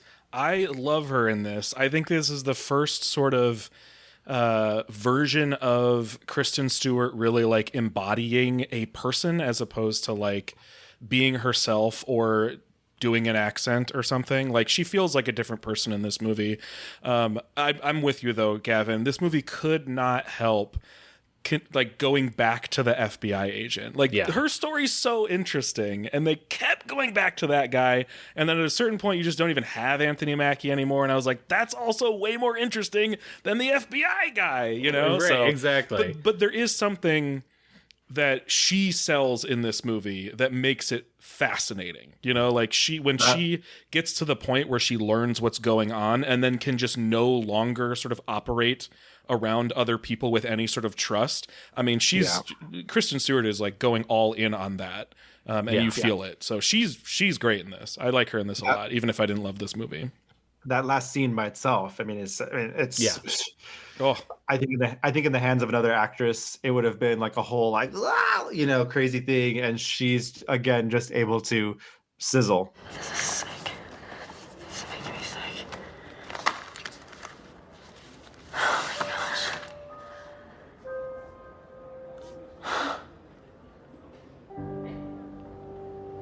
Gene Seberg has been a financial supporter of the BPP and should be neutralized. Neutralized. I also did want to mention something that I did skip over a little earlier when we were talking about process and everything. When she a lot of the directors she works with nowadays, it's because she wants to work with them, and so she really courted Kelly Reichardt when she did Certain Women. But part of her process is she likes to like take the lines and like change a word here and there to make it fit her thing. And Kelly Reichardt was the first director that was like, no. no. You say my word. You say the words that I wrote. And I think that like structured her slightly different. Confident. Exactly. This is supposition, but I feel like the Twilight money is maybe not coming in as much as it was, and we get a slight turn towards Hollywood Kristen Stewart again. She does in 2019 Charlie's Angels and 2020 Underwater. Both of these are big action movies. Underwater is kind of action horror. I guess you could say Charlie's Angels is a little action horror. And I saw both these movies. Gavin, I'm so sorry. Have you heard of Women? I know. If not, I have a 2-hour documentary I can show you. It's called 2019 Charlie's Angels. Oh, so many bad choices. It's so funny because I don't even think the movie is awful, but it's not good. I don't want to go on record being like supporting it, but it very much feels like a boardroom full of people that were like, Feminism has been testing well recently. It's a parody of itself. It's Elizabeth Banks, sweetie, I know you want to be the head boss girly in Hollywood, but you need to fucking back down. You need to relax. It's just everything about this movie sucks. Yeah. Except for Kristen Stewart. That's the thing right there. Yes. This movie is a bad movie, but one, Naomi Scott is a Power Ranger, so I love that for her. But Kristen Stewart is having the absolute time of her life making this movie. And I needed to watch every behind the scenes thing because I needed it to be true, and it's 100% true. She is living making this movie. Let me tell you, she is such a good actress because last year she did like a variety, like, does she know her lines? And when the line came up for Charlie's Angels, she literally says, It was a good idea at the time. I hated making that movie. I don't know what else to say to you. Honestly, the three you can't touch, like Cameron, Lucy, and Drew. I love that movie. I love that movie. If that says anything. Bullshit. I don't believe you. Bullshit. She says it with her full throat. She's barely acting here. She kind of is just being like, listen, I'm not hot bisexual chaos monster that I'm going to kick your ass now. And it's like the only cool thing about this movie. Everything else about this movie is just cringe.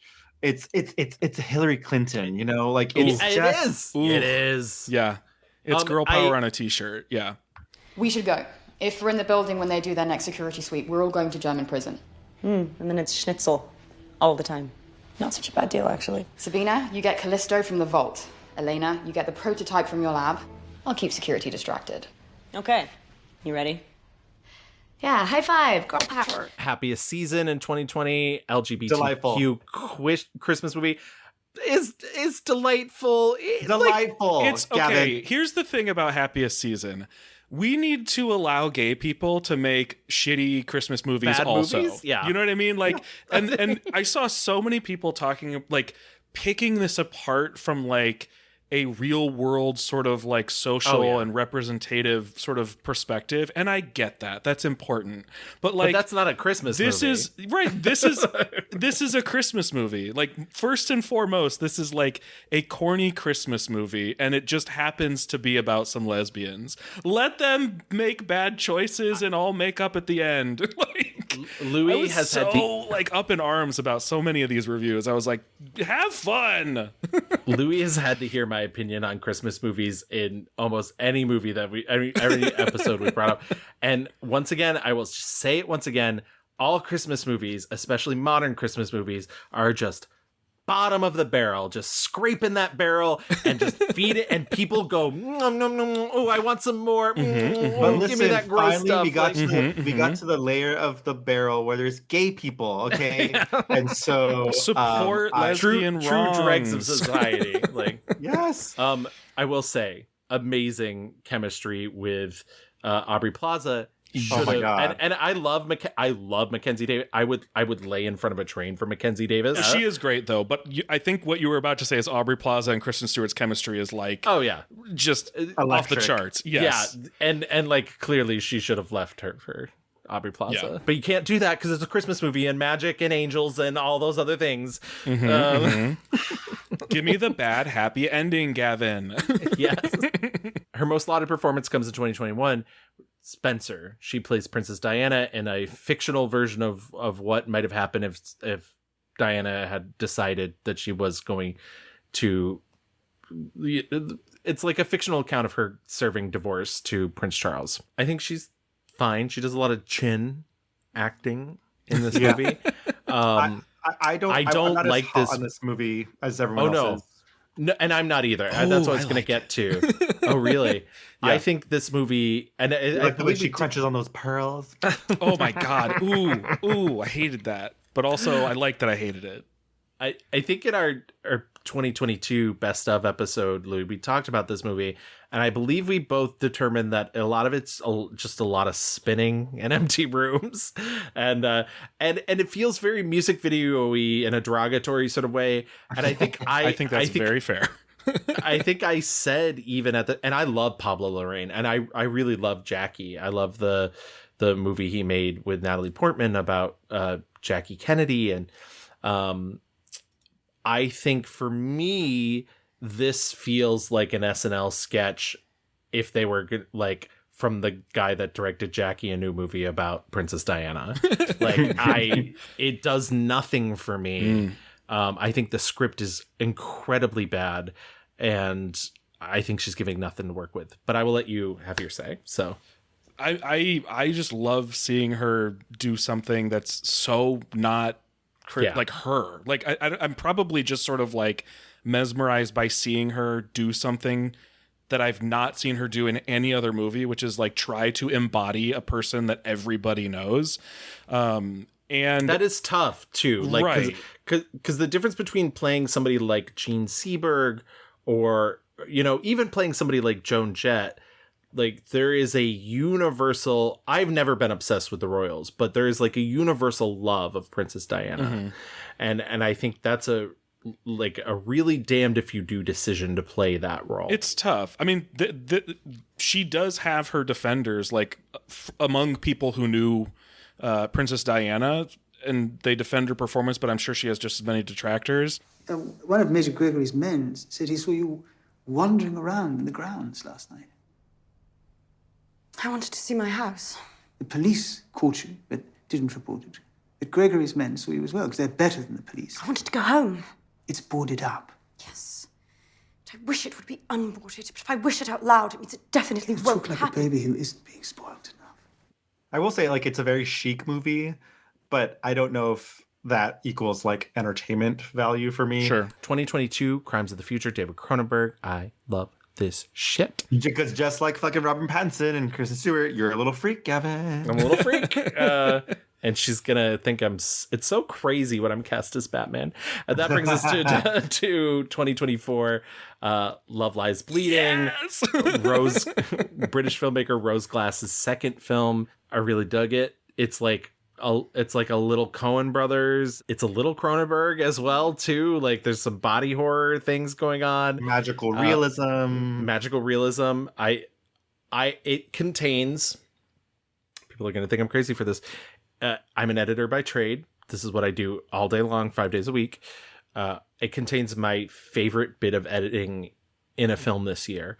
And it's literally just the scene with her and her ex at the diner when her ex is like being like, I saw your friend at the stoplight. Oh, yeah. And the way that scene is edited is like one of the most flawless dialogue edits I've ever seen, where like the camera's always on the right person. It's not always the person speaking, the way it moves from the wides to the close-ups, the like power shift dynamics of the way, like that should be studied in schools. You sure you're not hungry? Yeah, I just want to be boring for a second and What is it? I just want to clear the air on this whole JJ thing. Boy, he really had it coming, didn't he? Well, I mean, we weren't friends or anything, but it's just pretty horrible what happened to him, you know? I thought you were saying how much you hated him. Yeah, but I didn't want him dead. I really liked Love Lies Bleeding a lot. I fucking love this movie. I love her in this movie.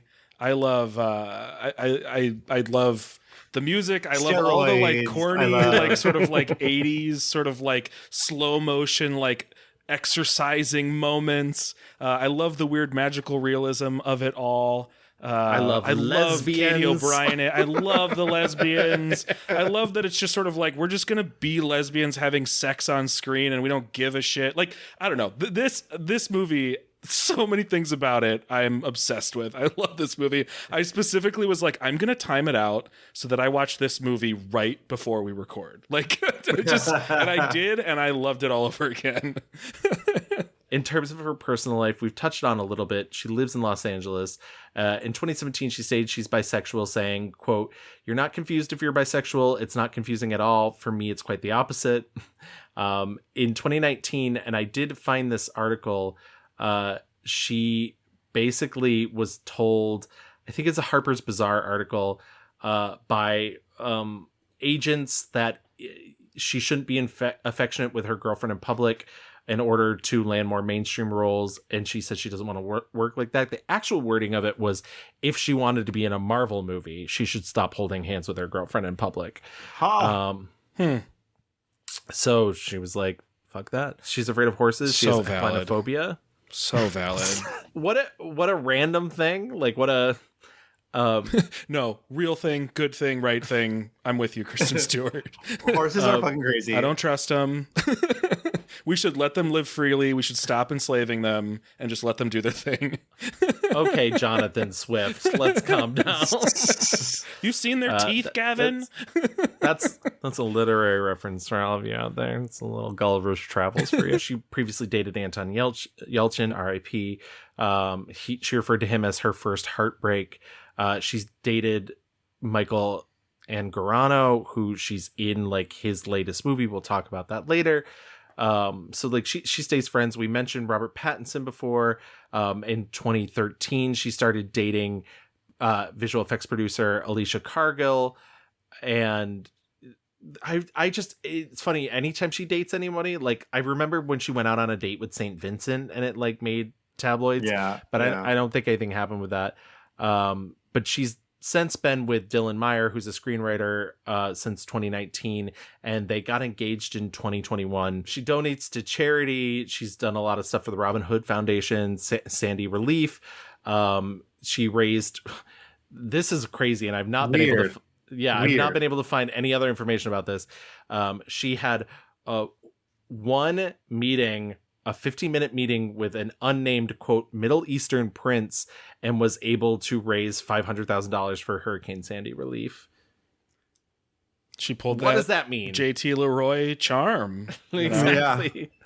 But I think that brings us to our current state of Kristen Stewart's career. So why don't we move into our picks and talk about what we liked and what we don't like. Let's start with our 1-star reviews and get all the bad stuff out of the way. All right, Doug, as our guest, you have the honors. What is your 1-star review for Kristen Stewart? I know it probably feels like a cop-out, but it's certainly one of the Twilight movies. And I'll even get specific, because I don't think they're all as bad as each other. Like, they're different levels of bad. But specifically, Breaking Dawn Part 1 is very bad. It's not enjoyable. It's uncomfortable the whole time, and almost nothing happens in that movie. I was like astonished that this is the book they decided to make 2 movies out of, because the first one is almost nothing. Yeah. It's like, this is the one I think where they just have sex a lot, and then she has a baby, and that's like the entire movie. It's clear that they were like, okay, well, it's too much book for 1 movie, but not quite enough for 2 movies. But what if we just like, I think that was, I watched up to that one. I never watched the final Breaking Dawn. But yeah, you're right. And this is where we get like the fucking crazy baby. Yeah, this is where you're introduced to the crazy baby. This is where you get the like infamous torn up room because they Renesmee, yeah. The room that they completely tear apart because they just fuck too hard. Like it's such a wild, terribly bad movie among bad movies. Like I don't know how it could be that much worse than the other movies, but it really is. But let me ask, they're at least married when they fuck, right? They sure are, because Edward's old-fashioned, and that's not a euphemism. Right. He's 109 years old when they meet. Hello. What would they even talk about? Yeah. Alice. Bella? Are you alright? I'm not 100% sure. Why? What's wrong? You just what? Alice, what did you see? Here's Carlisle. Bella, what's going on? I don't know, I'm a little worried. Can vampires go into shock? Has Edward been harmed? No. I know that it's impossible, but I think that I'm pregnant. I'm just gonna like jump on this train. It certainly, I mean, you're right. I think the movie I hate the most still is Charlie's Angels. Like, I hate that movie more, but she is very good in it. I do not think and the reason why I think she's not good in Twilight is I because these characters aren't like real. Like there's nothing there. Like there's no there's no motivation for any of this except for like his smell, his look. I can't control myself. And like I understand the vibe of like in the romance setting of like sometimes we are, you know, Beyonce crazy in love and like the things that we do for but like there is no reason why she should like Edward, and there is no reason why Edward should like her beyond, bitch, you got that fucking smell. Mm-hmm. And that's it. Yep. And that's it. Yep. And the movies don't even get into what I think the books touched on briefly, which is sort of like, am I actually attracted to you, and are you actually attracted to me, or is this just a weird animal thing? Right. Do you know what I mean? Like the movies don't even get into the thing that is maybe interesting about the vampire of it all. Right. 100%. It's like immediately like from book one on the jump, it's like, I know what you are. Say it, vampire. And it's like taking him to like, you know, like she's throwing away her entire fucking life for this like fucking thing. It's just like, I think it's a bad message. I think she's bad in it. It's like there's a reason why those YouTube videos came out. There's the misogyny and like horribleness of all that. But I do think she's like floundering because there is nothing to grab onto. Like who is Bella Swan? Nothing. Who is this girl? Things happen to her. How do you act for 5 movies where only things happen to you, you know? Right. I'm going to piggyback off of both of you. I think those are both very good choices. But for me, it would have to be Snow White and the Huntsman. Because, and I think for that very reason, it's the same thing where she just doesn't, I think she's having fun when it comes to acting across of Charlize Theron's extremely cold, like calculated, but delicious villain. But they literally, it's crazy that her name she's the main character because it never feels like she's the main character. Right. Because so much time is spent with Chris Hemsworth and it's so telling. And I know that she was kicked out of the second movie mostly because of what happened with behind the scenes, but it's so telling that they made a sequel without her. Yeah. Without the lead. That they even could, you know? Yeah. But yeah, everybody knows the story of Snow White. In this version, they try to go slightly more feminist by being like, she can take care of herself and whatnot. But she spends most of the movie being the shy, like, I need a hero sort of. Poison Apple comes along. She gets woken up by 2 kisses. And suddenly she's an action star. And it's the weirdest, like, turn without any reason. And she clearly doesn't truly know why she's there. She's much better performing when she's the action star than when she's supposed to be timid Snow White. But it's just one of those things where, like, none of it makes sense. I know that light burns in all of you. Those embers must turn to flame. I really, really can't stand Snow White and the Huntsman, and I've had to watch it 3 times now. Oh no! So I'm unless we do like a Bob Hoskins, I'm so happy to retire this. Yeah, she's going into the archives. Yeah, sure. From having to watch this again for this show. It's funny that all of us kind of like zeroed in on these like blockbuster moments, but you know what? Yeah. So girl's got to get her other movies made somehow. Yeah, exactly. And I would rather her do something forgettable and be able to come out of it. Like, I mean, obviously the Twilight movies aren't forgettable, but like, are they still in the zeitgeist? Like, I think it was a moment. I think it was like a big moment, but it was probably mostly just a moment. Yeah. Was there anything else that you saw that you didn't particularly like? I mean, I hated Equals. Yes. Yeah. I really hated that one. We talked to like how I didn't particularly like Lizzie. I thought it was like, okay. I agree. I think her performance is fine, but I think it's so boring that I mentioned previously Anesthesia, and like honestly, you can't name a movie that because like you just can't. The jokes are right there. No winning. Also, we didn't talk about this a lot. We don't have to. The Messengers from 2007 is such a fucking crazy bad movie. All right, let's get out of all this badness. Let's talk about the movies we did particularly like. Let's get into our 5-star reviews. Doug, what do you got? I probably gave it away, but I absolutely love Love Lies Bleeding. There's just like nothing about that movie that is not very specifically like pointing at me and saying this is for you. Like it is it's so Hi, good. gay. Exactly. That movie's yes, exactly. I feel hate crimed by that movie and I like it. It's everything about it is so good. There's something that happened over this past like year and a half, which is like the slightly absurd kind of surreal like lesbian movie. There were several of them. And I don't know why that happened, but I love all of them. And this is the best of the bunch. I think everybody is great in it. Even the people that you're not supposed to like and don't like in real life, Dave Franco, like I think are doing exactly what they are there to do. And I think it shows off a lot of things Kristen Stewart is good at instead of just like one thing she's good at. I think she's good at doing, she's good at being in roles that are folks in like difficult circumstances. She's also good when she gets to be kind of a little freak. And I think she's good when she gets to have fun. And I think there are moments in that movie where she gets to have fun. So that one for me is my favorite movie I've watched of all these Kristen Stewart movies for sure.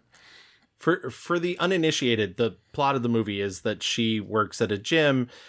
She meets a woman who's a bodybuilder there. They start a relationship.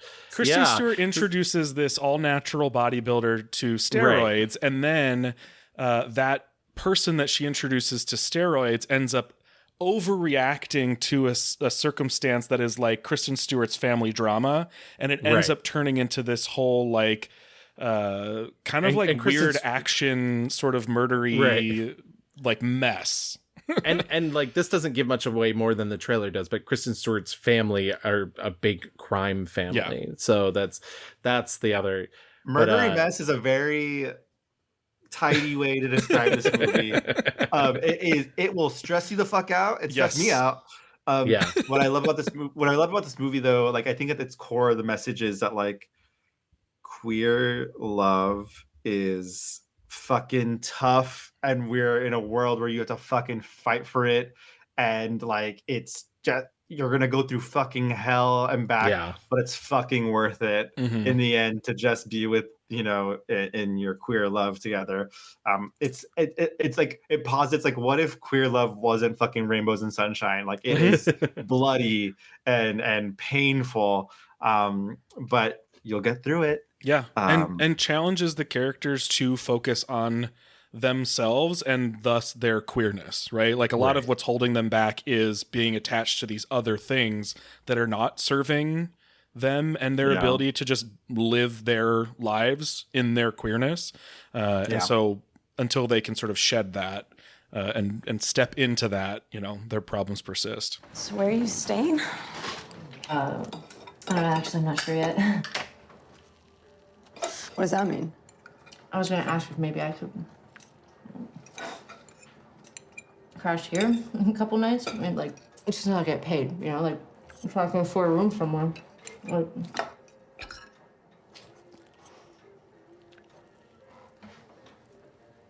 you can stay here. I need to sleep on the couch. No, shut the fuck up. You can stay here. I think I surprised myself in this. My pick is 2014's The Clouds of Sils Maria. Very good. Yes. This is part of like the 1-2 punch with her working with Olivier Assayas.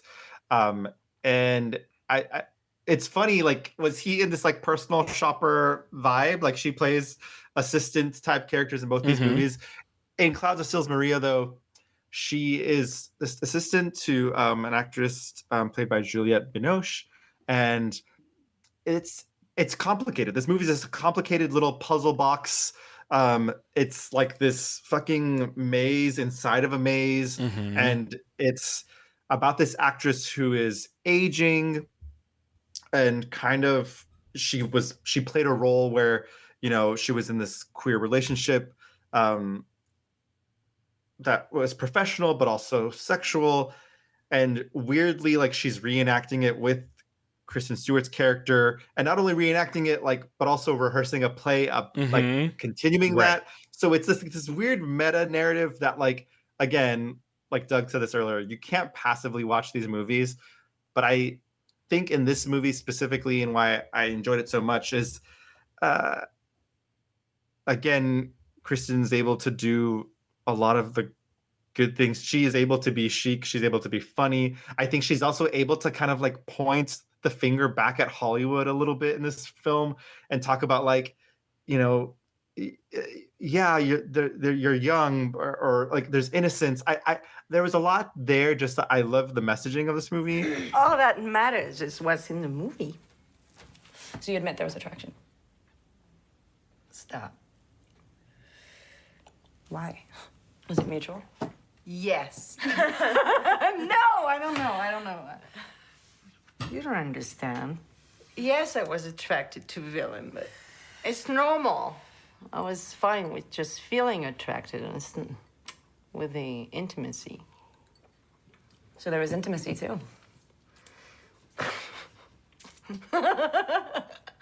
Stop picking apart every word I say. Anything more would have endangered our relationship. She has a lot of agency in this movie, and it's not like in Personal Shopper, like she's really like kind of affected by like the shit around her, and like it feels like she's out of control. In this movie, she's so in control, and she's able to be young and cool. And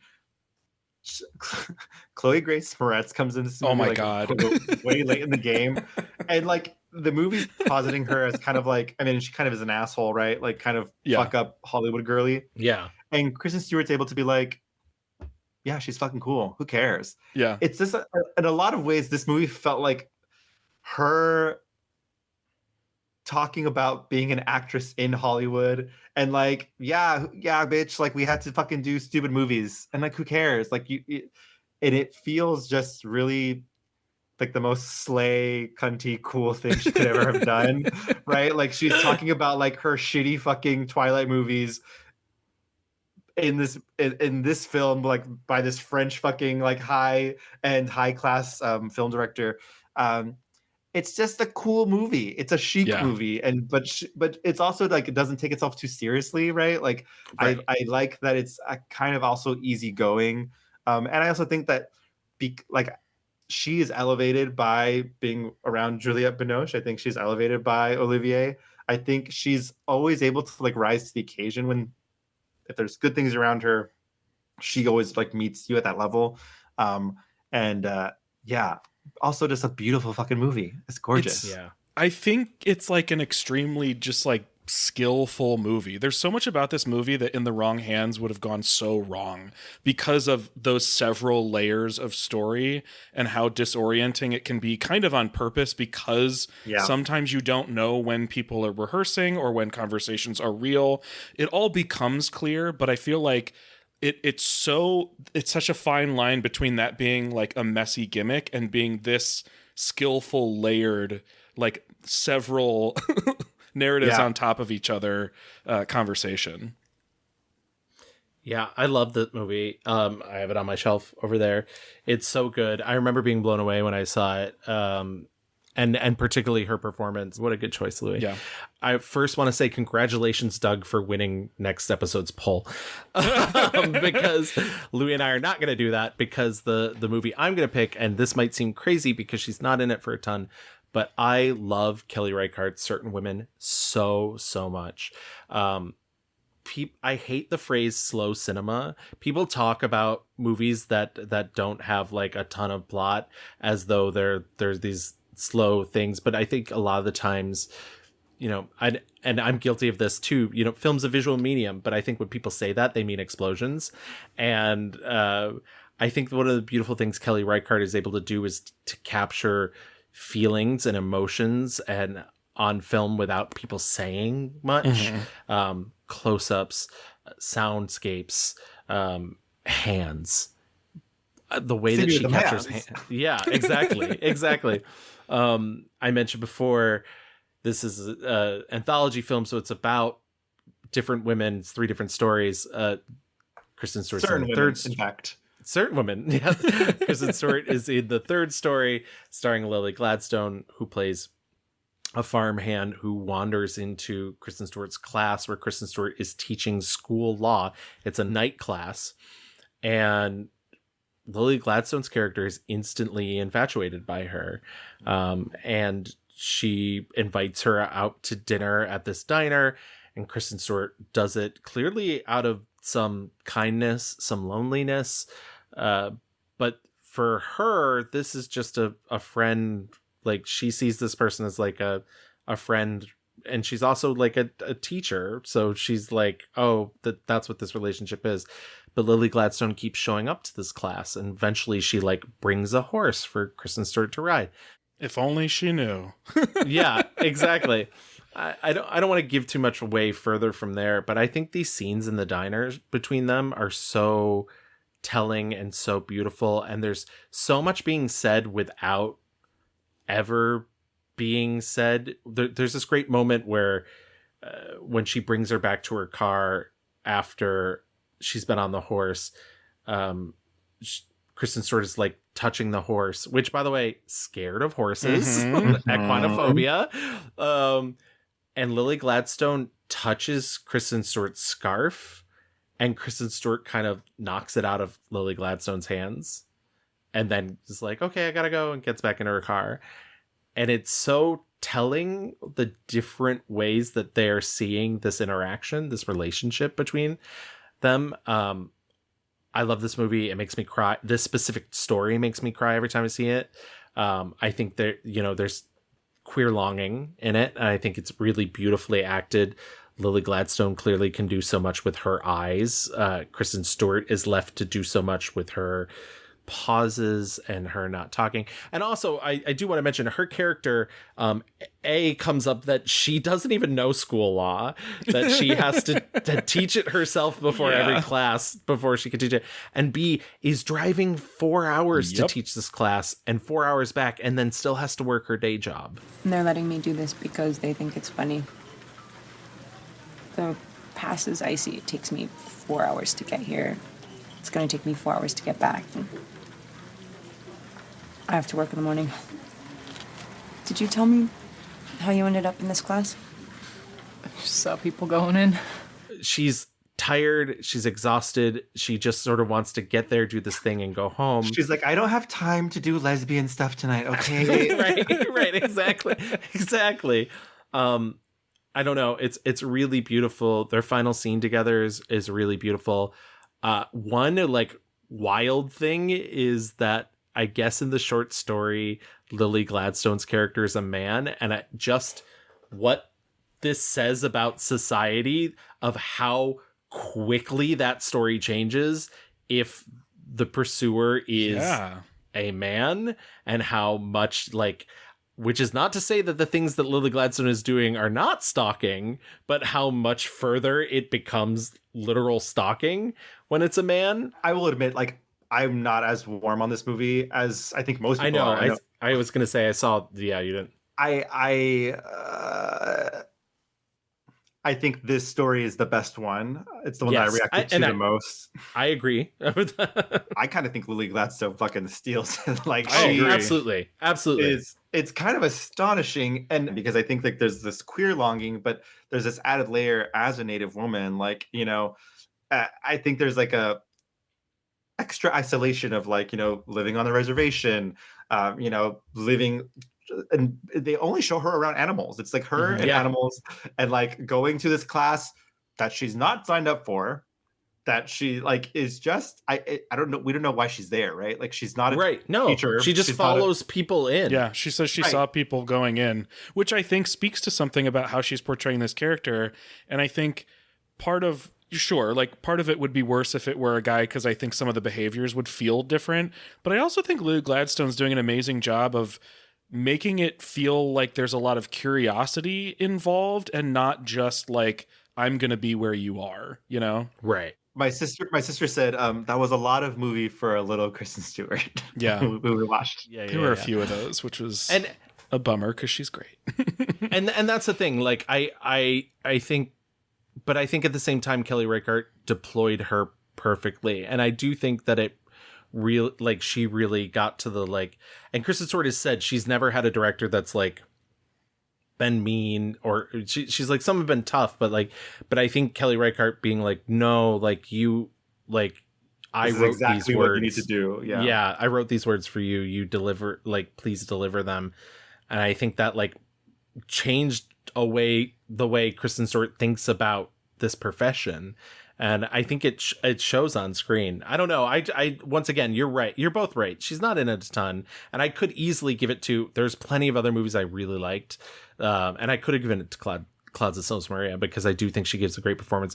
But there's just something so personal about the stuff that they're not saying to each other that I really love. And yeah, and I think, like, you know, people get their wires crossed the wrong way all the time, and I think that, you know, you rarely see that in movies.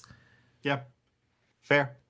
What are other things that we really liked? I think we all kind of agreed, like, Camp X-Ray is kind of a stunning performance from her. Yeah, that one's very good. I really liked her a lot in Welcome to the Rileys, but I don't know that I would put it up with the other ones because of the movie itself. See, and I could easily have given Welcome to the Rileys my 5-star review, but I truly hate that name so much. That's the only thing that's keeping it from being up there. Yeah, like, and like, listen, I could see somebody else watching Welcome to the Rileys and not vibing with it, because I do think it's a vibe, but, like, yeah. I'll go to bat for Seberg. I think she's stunning in it. And of course, Equals. No, kidding. Oh, yeah. Kidding. And of course, we cannot forget Equals. For her hair alone. Yes. I think it's really funny. Like, every time I was reading about her, people were like, wow, she's so good. It's harkening back to, like, her great movies like Adventureland. And we're all like, not one of us was, like, going about for Adventureland. I know. Literally, other reviews. I read so many reviews about, like, yeah, like, you know, her greatest, meatiest roles, like Adventureland. And I'm like, straight men, are you okay? What is going on? Once again, I do think she's very cool in that movie, but I was much younger then. Yeah. So I think it's bizarre that, like, Adventureland continues to exist in, like, conversation. It feels extremely dated. I'm surprised that that's something. Yeah, I'm surprised people would still hold that up. I think she's only kind of just really truly hitting her stride. Like, I think the best stuff is yet to come, and I think we're seeing it happen in real time.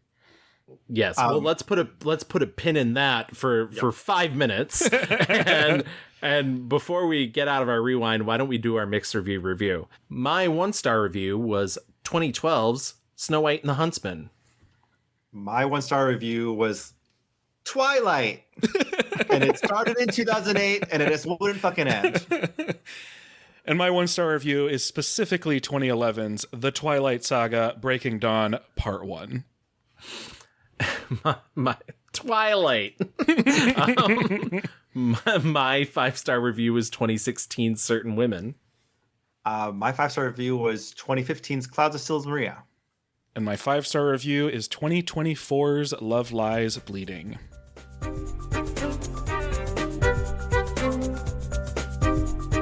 All right, we are in our fast forward, and I'm going to pull that pin back out, as you were just saying, Doug.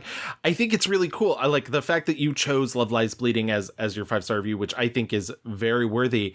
You're right. I think it's really cool that she's, like, starting to do her best work. And listen, she's 34. She's got insane. She's got like 50 years worth of a career ahead of her. And I didn't even mention in the rewind, she directed a short film called Come Swim. It's on YouTube. You can watch it. It's 17 minutes of intense sound design. She said in that same, I'm just going to keep coming back to that Variety article, but in that same Variety article, famously, because this is the quote that kept making the rounds, she says she's not willing to act in any more movies until she gets her film funded, because she wants to make, an adaptation of the Chronology of Water, which is based off a stream of consciousness memoir by Lydia Yuknevich. And what's funny is, like, I even found a thing where she's like, yeah, I let Rose Glass read it. And Rose Glass said in an interview, she's like, yeah, it's really great. It's going to be really visually stunning. Probably really difficult to get made. Which is a bummer. But because it sounds like something. It sounds like something that would be difficult to be made, but sounds like the kind of thing that I really want to be made for that very reason. You know, something that feels less safe and more kind of out of the box. She says it's very queer and very like heady, and I think that's all really interesting, and it'd be a shame if she doesn't get it made soon, because I would love to see her in more movies. She does have 2 other films that have still yet to come out that both have played film festivals: Love Me and Sacramento. Sacramento, as I previously mentioned, is directed by her ex Michael Anagorano, and that I think is a more traditional sort of like rom-com. Love Me is a movie about 2 space buoys that fall in love with each other. Space buoys. Yeah, and they're like post-consciousness, like little drones in space that but it stars her and Stephen Yeun wait, I'm in. Fine. Yep. Yeah. I know people who saw it at Sundance and didn't love it. And it played last year's Sundance, not even this year's Sundance. So like, so she's looking for distribution. If anyone's listening, exactly. I think it's supposed to come out in 2025, but yeah, but like these are like Sacramento's clearly a favor for a friend. Love Me is clearly like another big leap. This movie she wants to direct is like another big leap. Like she is not backing down from this position of like, I know who I am, and I'm going to keep doing these things. She was at one point the highest paid woman in Hollywood because of the Twilight movies. Damn. So like, she can do whatever she wants. I mean, she is. I was. I guess I shouldn't be surprised for that very reason. But she is often billed way higher than I would expect her to, based on how much she's in a movie, or prominently featured on marketing when she is not really the like star of the show. So the biggest picture in certain women on the poster is her. Yeah, absolutely. And I think she's, especially when it comes to something like certain women, happy to do it. You know, I don't think it's like a thing that she knows what they're doing when somebody does that. Mm-hmm. She it's like when RuPaul was like, thank you for bringing class to our little show. You know, that's what it, you know, she's the draw. Yeah. I also do want to say, by the way, in like one of the funniest things that she's done in her career, produces and narrates a show called Listening for the Dead. I wanted to watch some of that so bad, and I just couldn't get around to it. I know people who've watched it that have really liked it. I've not. Ghost hunting shows are not really my thing. Yeah, but it's a queer ghost hunting show. It's on Hulu, and it's like co-created by her and the guy that created Queer Eye. And incredible. But yeah, like as like a queer person, I love having her in our corner, and I want her to keep pushing the envelope, but B, like just seeing her be this powerful in Hollywood and being like, I love it. I love that she is, you know, interested in making shit that's really weird. I found, you know, that Actors on Actors with her and Nicole Kidman, she even says at one point, like, I want to make flops. I want to make movies that fail, because if they're weird and they're interesting, like, they'll find their audience. I want to make bad movies. I would love to just have a chance to make a ton of them all the time. And like when they really land and hit, it feels like a miracle. You're like, what? Like, how did this happen? This is special. This is what we're digging for, and it would be crazy if it happened constantly. Like, I also really enjoy watching movies that are not perfect. You sort of watch this weird, messy, awkward alchemy come together, and you're like, what a weird bunch of freaks that did this movie. It's not perfect, but like, this feels like something. I don't know. She's just one of the coolest people out there doing it. I think it's like the parallel between her and Nicole Kidman is very apt, I think, because like Nicole does everything. She does fucking weird little shit, you know, and I can see her going down that lane. I also just thought, like, wouldn't it be so fucking rad if she was like James Bond? Like, yeah, she could be. She could fucking do it. She could be James Bond, and I would be like, "Yup, that makes sense. I buy it, hook, line, and sinker, no questions asked." And so there's a part of me that's like, God, I know that like she probably like the last thing she wants to do is a fucking big blockbuster, but I know she can fucking do it. I know she especially can a big do it once, Kristen Stewart, just once. Well, that's what I was going to say, especially a big blockbuster that you then get tied up. She certainly doesn't want to do another franchise. And I think that's maybe where that's up. But then again, like, I'm sure Rob could talk her into popping into a like Batman film. Is he doing more Batman movies? Yeah, At least supposedly. One. Yeah. Because like it's kind of the same thing. Like, you know, if she was like, I want her to take her character from Charlie's Angels and actually just be a fucking super spy by herself and like doing the thing. Oh God, she's hot, she's cool. Like it's just all there. She was kind of a little bit funny also. Like I thought she was very funny. Yeah, I thought so too. There are the makings of an action star in this woman. Where's her salt? Where's her Nikita? Yes. Yes. I'd watch the shit out of that. She, like you said, Gavin, she's just one of the coolest chicks around. Yeah. Love to see it. Well, I think that wraps up Kristen Stewart. I'm so excited that you brought her to it. We don't do that many people this early in their career because their careers are going to go on for so long, unless they're Jennifer Lopez. Then we'll just keep doing updates about her till time in memoriam. This was so much fun and is like, she's so worthy of this kind of like career analysis, especially because she does, like you said, Louis, like Nicole Kidman, she takes the chances and does all the weird shit. But enough about Kristen Stewart. Jennifer Lopez, enough. Exactly. Doug, now's your chance. Plug your stuff. Where can people find you online? How can they listen to the 1 million hours of podcasts that you're currently recording? Sure. You can find me all over the place at Ikkybooley, ICKYBOOLEY, and you can find pretty much everything I do podcast-wise at glitterjaw.com, and I will usually tweet about stuff I'm doing as well. So anything I'm doing, you can find it there. I'll keep it central and short. At the Glitter Jaw Factory. Exactly. We are but proud workers there. They let us wear rainbow jumpsuits. Yeah. You can even bedazzle them if you want. But if you want to contact us, you can always find us on Twitter at The Mixed Reviews. We're on Facebook at The Mixed Reviews. If you want to email us, write us a little love note, you can write us at reviewsmixed@gmail.com. We're on Instagram at _mixed_reviews. And if you want to listen to our back catalog, like you've listened to this entire episode, and you better have listened to every single second of this episode, you can find us on any major podcast app. Make sure to stop by, rate, and review us. It really helps us out, gets us into the algorithm, helps other people find our show. We just want to expand our family. Expand our family. We're a big, loving... we want to expand our wolf pack here, okay? Because remember, The Mixed Reviews is Team Jacob until the day we die. Oh my gosh.